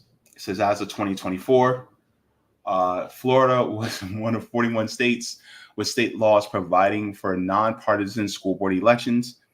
4 states, Alabama, Connecticut, Louisiana, and Pennsylvania, have state laws providing for partisan school board elections. 5 states, Rhode Island, Tennessee, North Carolina, South Carolina, and Georgia, provide for partisan or nonpartisan school board elections depending on the district. The state laws of 41 states containing 11,761 school districts provides for school board elections without party labels, identifying the affiliation of candidates listed on the ballot, nonpartisan elections. So we're going to go into what state legislators say about the ballot a little bit later. So this is what the ballot title will say on the ballot. I want to make sure you guys are not confused. It says partisan election of members of district school boards, proposing amendments to the state constitution to require members of a district school board to be elected in a partisan election rather than a nonpartisan election, and to specify that the amendment only applies to elections held on or after the November 2026 general election. However, partisan primary elections may occur before the 2026 general election for purposes of nominating political party candidates to that office for placement on the 2026 general election ballot. So it talks about the constitutional changes. So who supports it? It says officials are State Senator Joy Grutters, Tyler Ciores, and State Representative Spencer Roach. So these are all Republicans. So here is their arguments. So it says State Senator Joe Grutters says parties engage in these races. There's no such thing as nonpartisan race anymore. These races are partisan. And the only ones that aren't informed are being tricked. And what happens is there are games that are played all the time in these races. And what I'm trying to do is pull the bag off voters' heads. So that's what Joe Grutter says.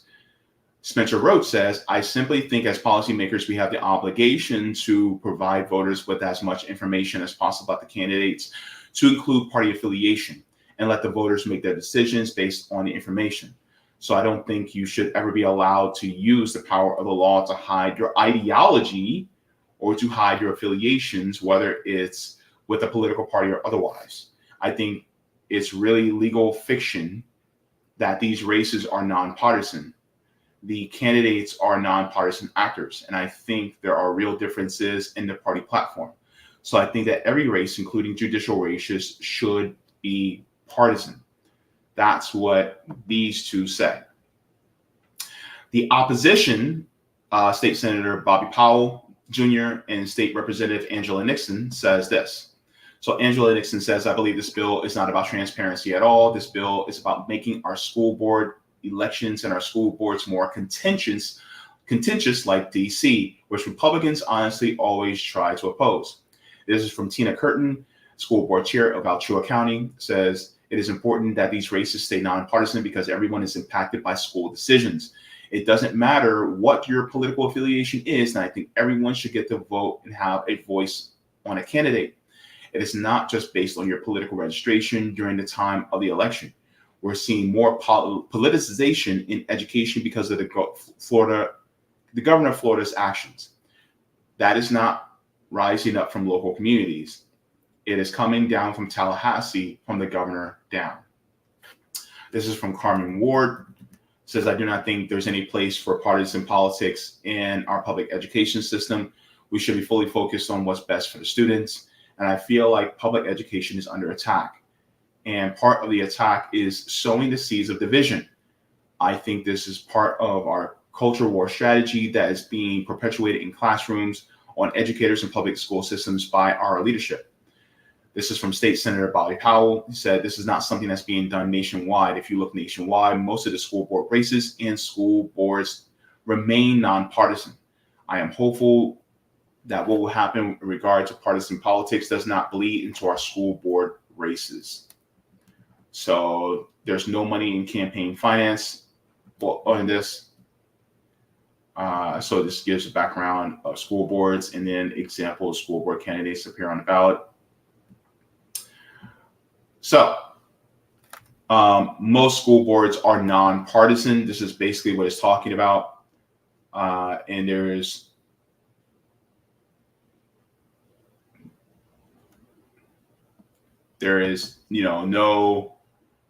not that many that allow for partisan in school board. Now, I do have some thoughts in regards to school board, school boards being partisan on the ballot. I just want to get to this gentleman, Spencer Roach. And let me go down in my notes. Okay. So Spencer Rose says, I simply think as policymakers, we have an obligation to provide voters with as much information as possible about candidates to include party affiliation and let the voters make their decisions based on that information. My question is, why not just go according to their policy platform? Why do you have to have just why do you have to have a political party affiliation?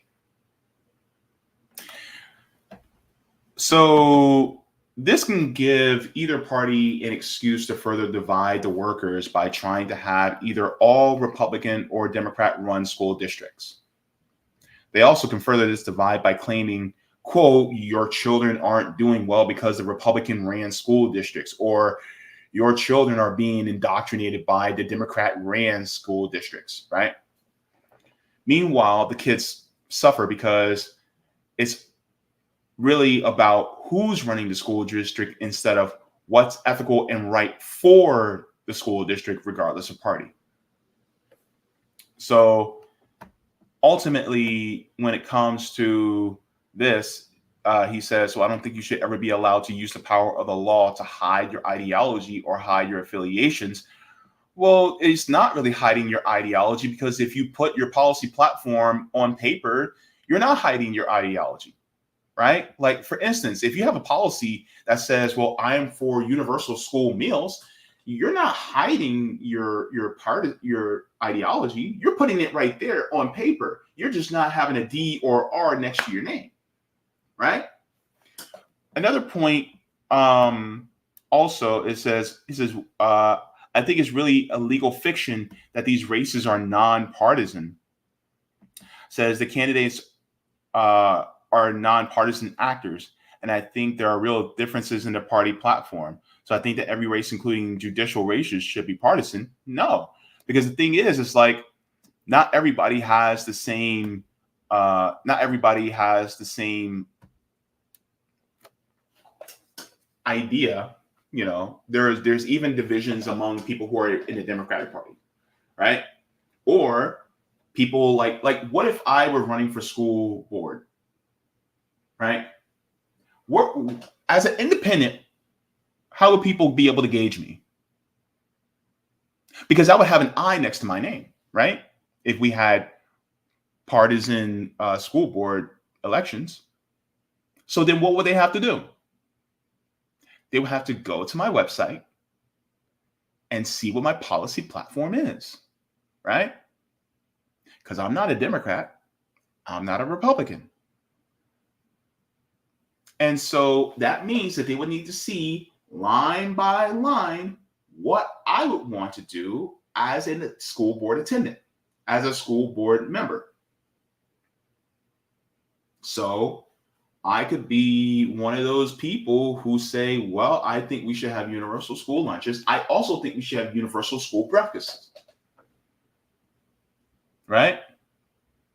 And I will also be one of those school board members that says we need to implement and make sure that we put vocational programs in each school, starting with the most disenfranchised schools, especially in Black and brown neighborhoods.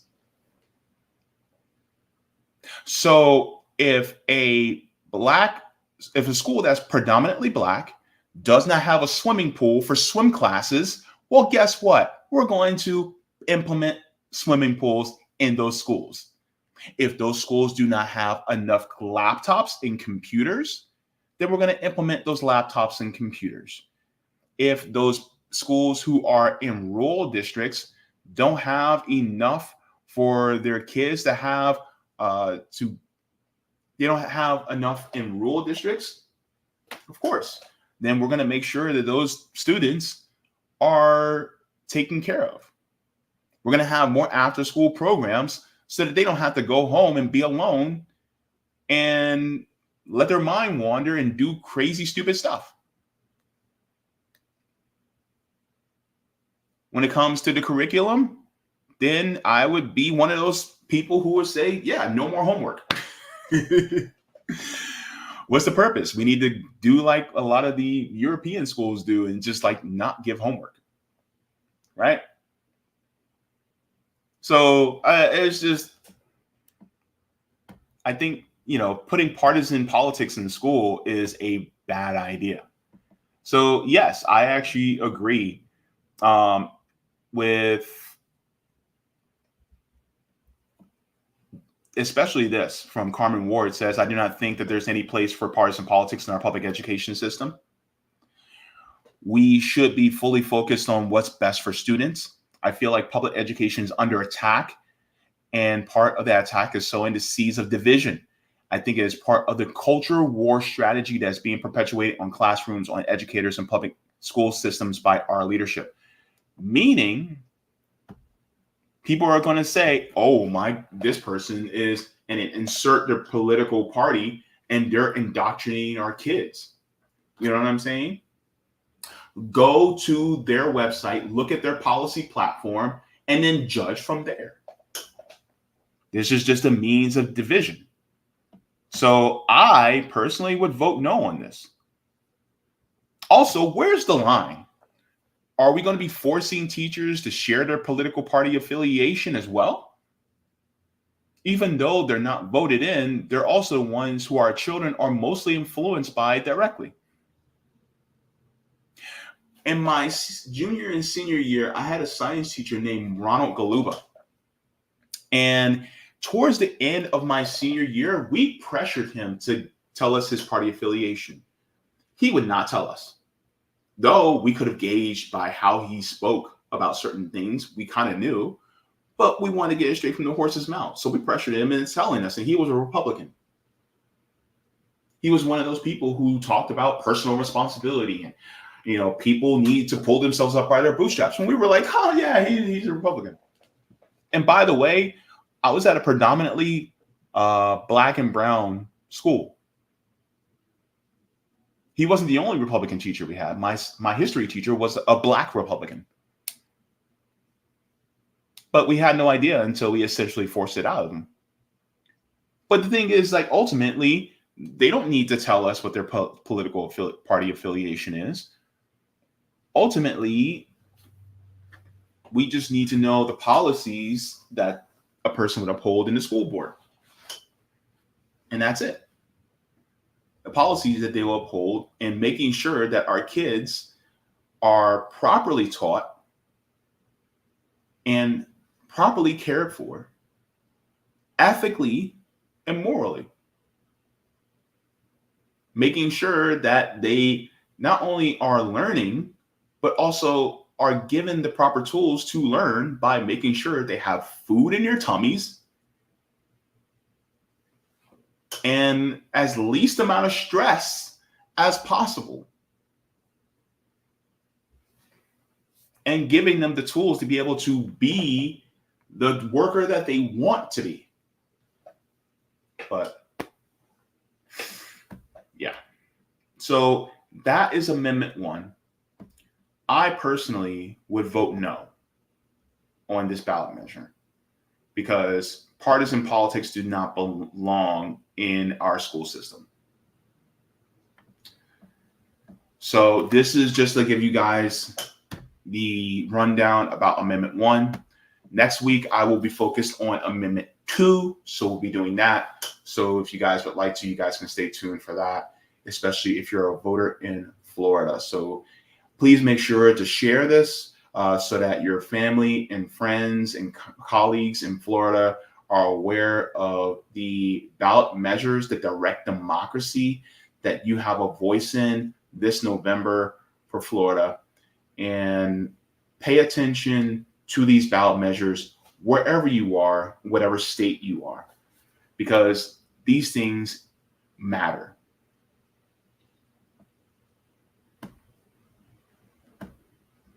All right, so if you guys can go ahead and like the stream, push me out into the algorithm, I appreciate it very much. Let's go to the chat. Start off in the Rockfin. All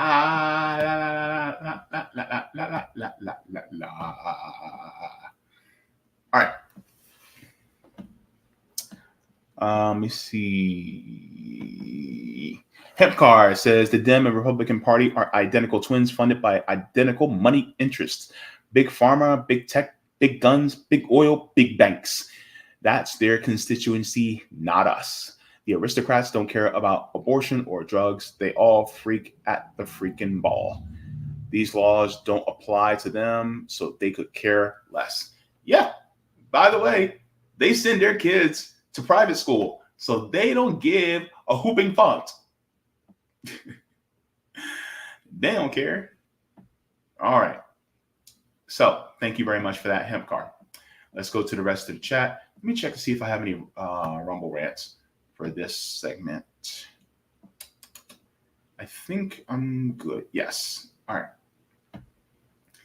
All right. So let's go to the rest of the chat and get you guys' thoughts.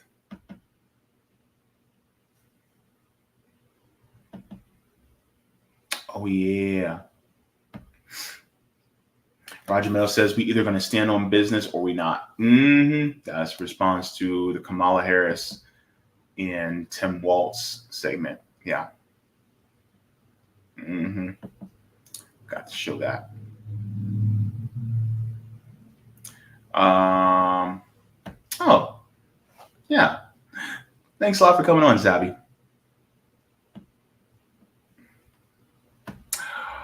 Stealing? No. Borrowing? Oh, yeah. Well, I mean, because it's important, right? Because the thing is, it's like, we all should be more focused on the direct democracy. Like back in 2018, this was actually my first time voting ever. And I actually voted for former felons to get the right to vote back. I got a chance to vote in that direct democracy. Now, of course, the politicians in Tallahassee, they undermined it. But the point is that I got to directly influence that through my vote. In 2020, we voted to give ourselves a $15 an hour minimum wage in Florida.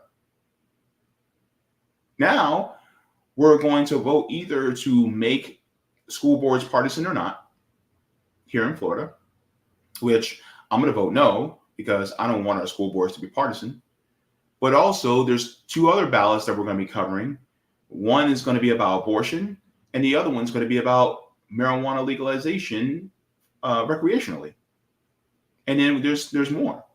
There's going to be 6.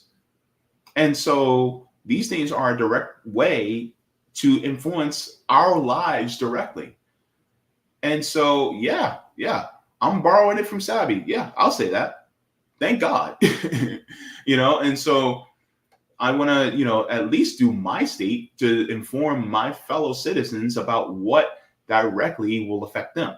Because I think that's important, because a lot of times, a lot of channels, independent media, especially on the left, how many of them are actually covering ballot initiatives? Besides me and Xavi. I think more of us need to do it. I think more people should copy Xavi on that front. And they need to get in touch with somebody like Roger Meadows. Wadi says, you mad lib in the chat and not the fun party king kind. Oh, man. Let me see. Colin says nuclear is not safe.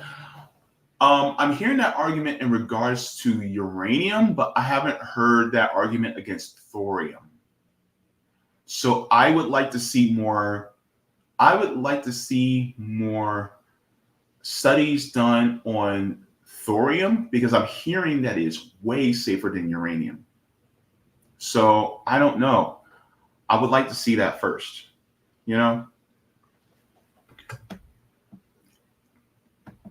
That's the thing.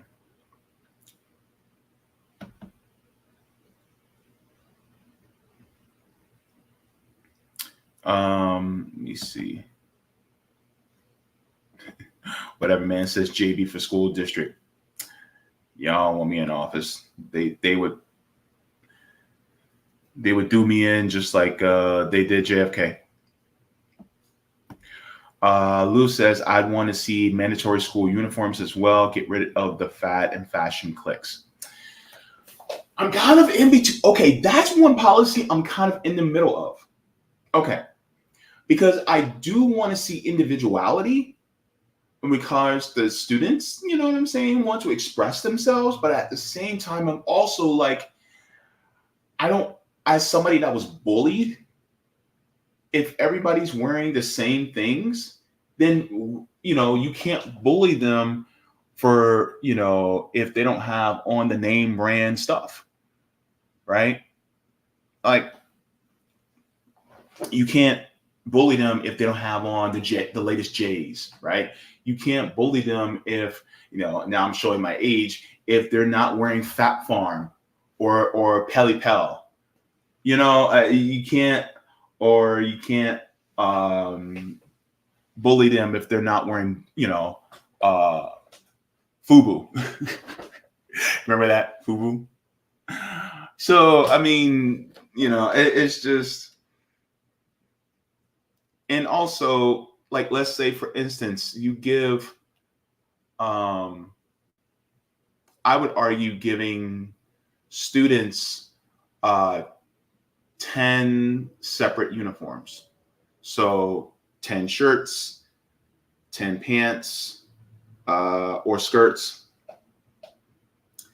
And then, actually, I just give them all pants, to be honest with you. Well, no, I give the variation between pants and skirts, whoever wants it.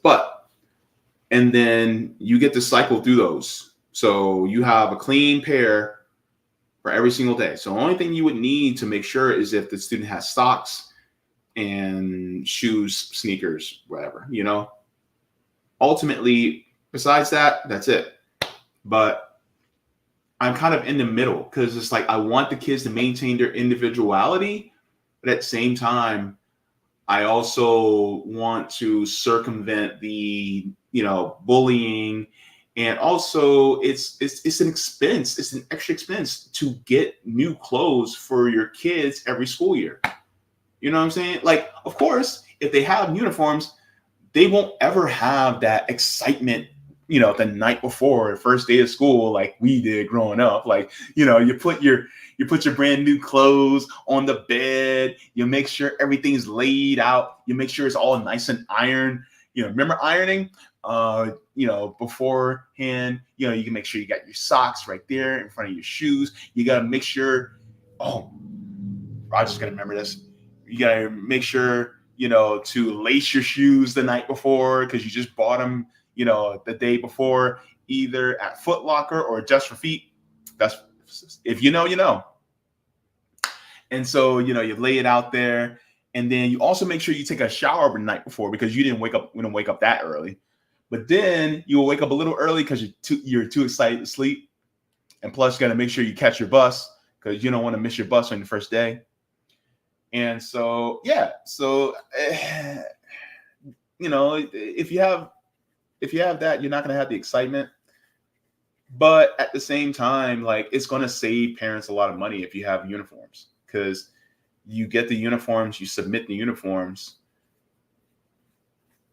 and then you just make sure they're all clean, and that's it. I mean, you make sure your kids probably got, you know, new shoes, but I mean, I would probably, you know, kind of dictate like the brand of shoes and like the color. Like, they have to either be black or white or whatever, you know.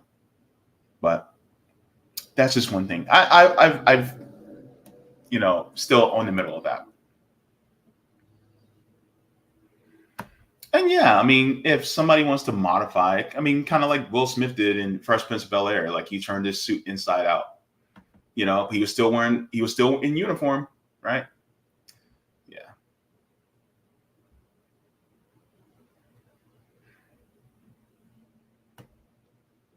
Let me see. Willie Bragg says, I favor the school uniform because you can avoid the speech issue. I agree with that too. You know, you get to avoid that issue too. So, yeah. Good to see you, Willie. Willie Bragg's also a friend of the channel. Quantum Alchemist says, but you can't make weapons from thorium. Yeah. Quantum Alchemist says, not just that, it's a social aspect too. And the fact that it encourages studying and students take pride in their school and school activities. Okay. Yeah, and I would be for the state paying for school uniforms. And no, it would not be means tested. I don't care what income bracket you are, you're getting school uniforms for free. It's going to be paid for through taxation. So then the kids who are affluent get their school uniforms, just like the poorest among us, they get their school uniforms for free. Nobody can complain and go, well, they're getting school uniforms for free. No, everybody gets. And everybody also gets universal school lunches and school breakfast too. Now, you don't have to be there for breakfast. You can just come, you can skip the breakfast if you like, but school breakfast is guaranteed. You come in at that time before class starts, you get breakfast. And there's healthy breakfast too. None of that, oh, well, ketchup is a fruit. No.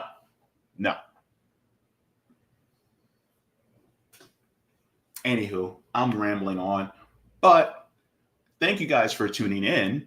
And thank you so much for Xavi Benjamin for coming in. Also, there's going to be a special upload tomorrow.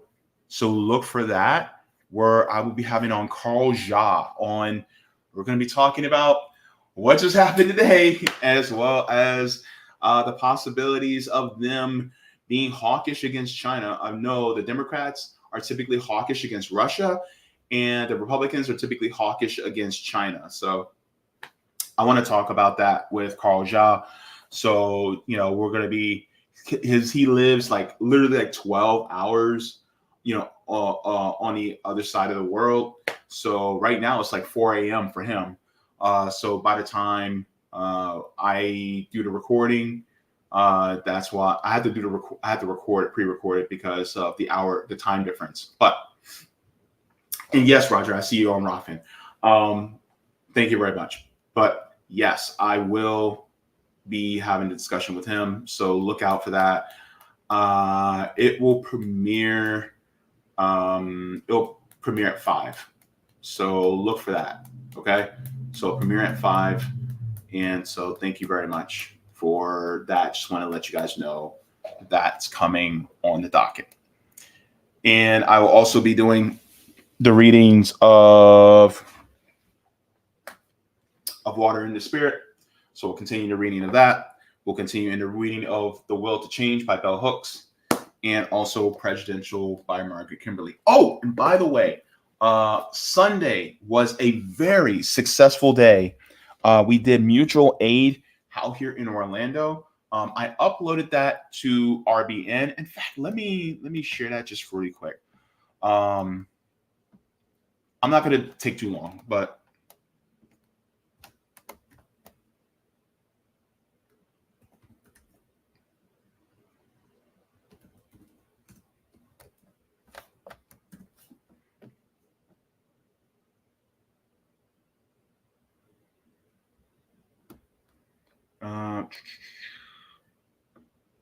okay. So I did that earlier today. Not today, but Sunday. All right. So let me just share this with you guys, and I'll put the link in the chat too if you guys want to take a look. But it was very successful. So this is what we did: RBN Orlando Chapter Mutual Aid Giveaway. This was Sunday. Show. I am your host, James Fauntleroy. So good to see all of you guys here.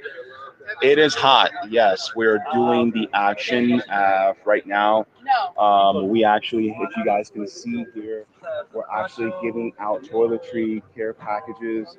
The toiletry care packages actually have ponchos, toothpaste, shades, deodorant, all that good stuff in there for everybody. So if you guys can see, we're also giving out waters. A wonderful comrade by the name of Dexter came by also to give us things like Band-Aids, some antiseptic ointment, as well as some hydrogen peroxide, things like that. So we're growing, and we're doing the best that we possibly can out here so that you guys, so we can help our neighbors.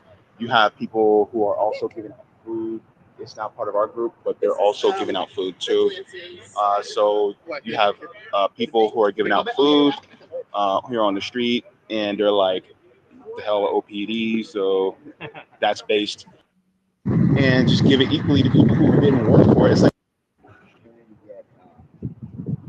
well, like I was trying to get a bus pass, but man, I went to go donate plasma, and like last time I donated. So I try not to show the people's faces because I didn't know if they wanted to be on camera or not. But I wanted to make sure that we showed that we were actually giving them out, and we ran out and we gave out all that we had, and we cleaned it out. It was over 100 care packages that we distribute, and I'm glad that we were able to do it. We are going to be doing it again as soon as humanly possible. If we can do it again. Just to let you guys know, if you guys would like to, then you guys can donate. If you guys want, we're trying to raise money to give grocery gift cards as well. So if you guys would like to, you guys can go to Cash App at Orlando RBN. So if you guys would like to help us in doing our, if you guys would like to help us in doing our next action, planning for our next action and fundraising for that, it is really deeply appreciated. So because we're trying to do the thing on the ground, we're trying to continue to organize, just like, I always say, we need to organize. I'm trying to not just talk the talk, but walk the walk. So if you guys would like to do that, you guys can assist us there. So thank you so very much to everybody that has donated so far. That means the world to us here in Orlando. And shout out to Orlando RBN chapter. You guys did the damn thing, and it was so great. And then we got to, go out to lunch and have conversations afterwards, and got to just associate with one another and build community with one another. It was beautiful. So, if you guys aren't doing the same thing on the ground and joining organizations, you're really missing out. So I highly suggested you guys get into doing that. But with that being said, let me go to Rockfin, because I know Roger has some things to say, or yeah, one more thing to say. Okay. So, and then I'll head on out because I'm hungry.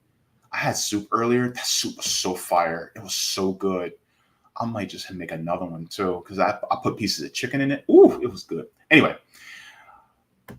thank you very much for the tip on Rockfin. Roger, he says, With us, it was Puma and then Rum DMC Adidas. Also, did not find out until recently Adidas was made by those served in the Third Reich. Yep, Adidas was Nazis. They were Nazis. Yep. Yeah, unfortunately. But yeah, thank you very much for that, Roger. All right, everybody. I'm about to head out, but thank you so very much for tuning in. Like I always say, water your plants, water yourselves, leave the world better than you found it. Smoke them if you got them, drink them if you got them. If you ain't got them, then watch something funny because joy is revolutionary. Also, walk away from the two-party system. Walk away from the duopoly.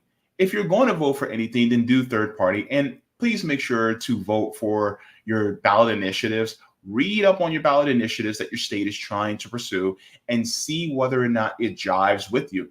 If it doesn't jive with you, or if you don't understand it, then try to get somebody to help explain it to you so that you do understand fully what the ballot initiative is. Also, so that you can have more of a say directly over how your state government operates. That's important. All right. And thank you so much to Xavi Benjamin for joining me earlier. It was such a great conversation. Can't wait to have you back on. And yeah, so look out for the interview between me and Carl Ja tomorrow at 5 p.m. That will be a great conversation to have.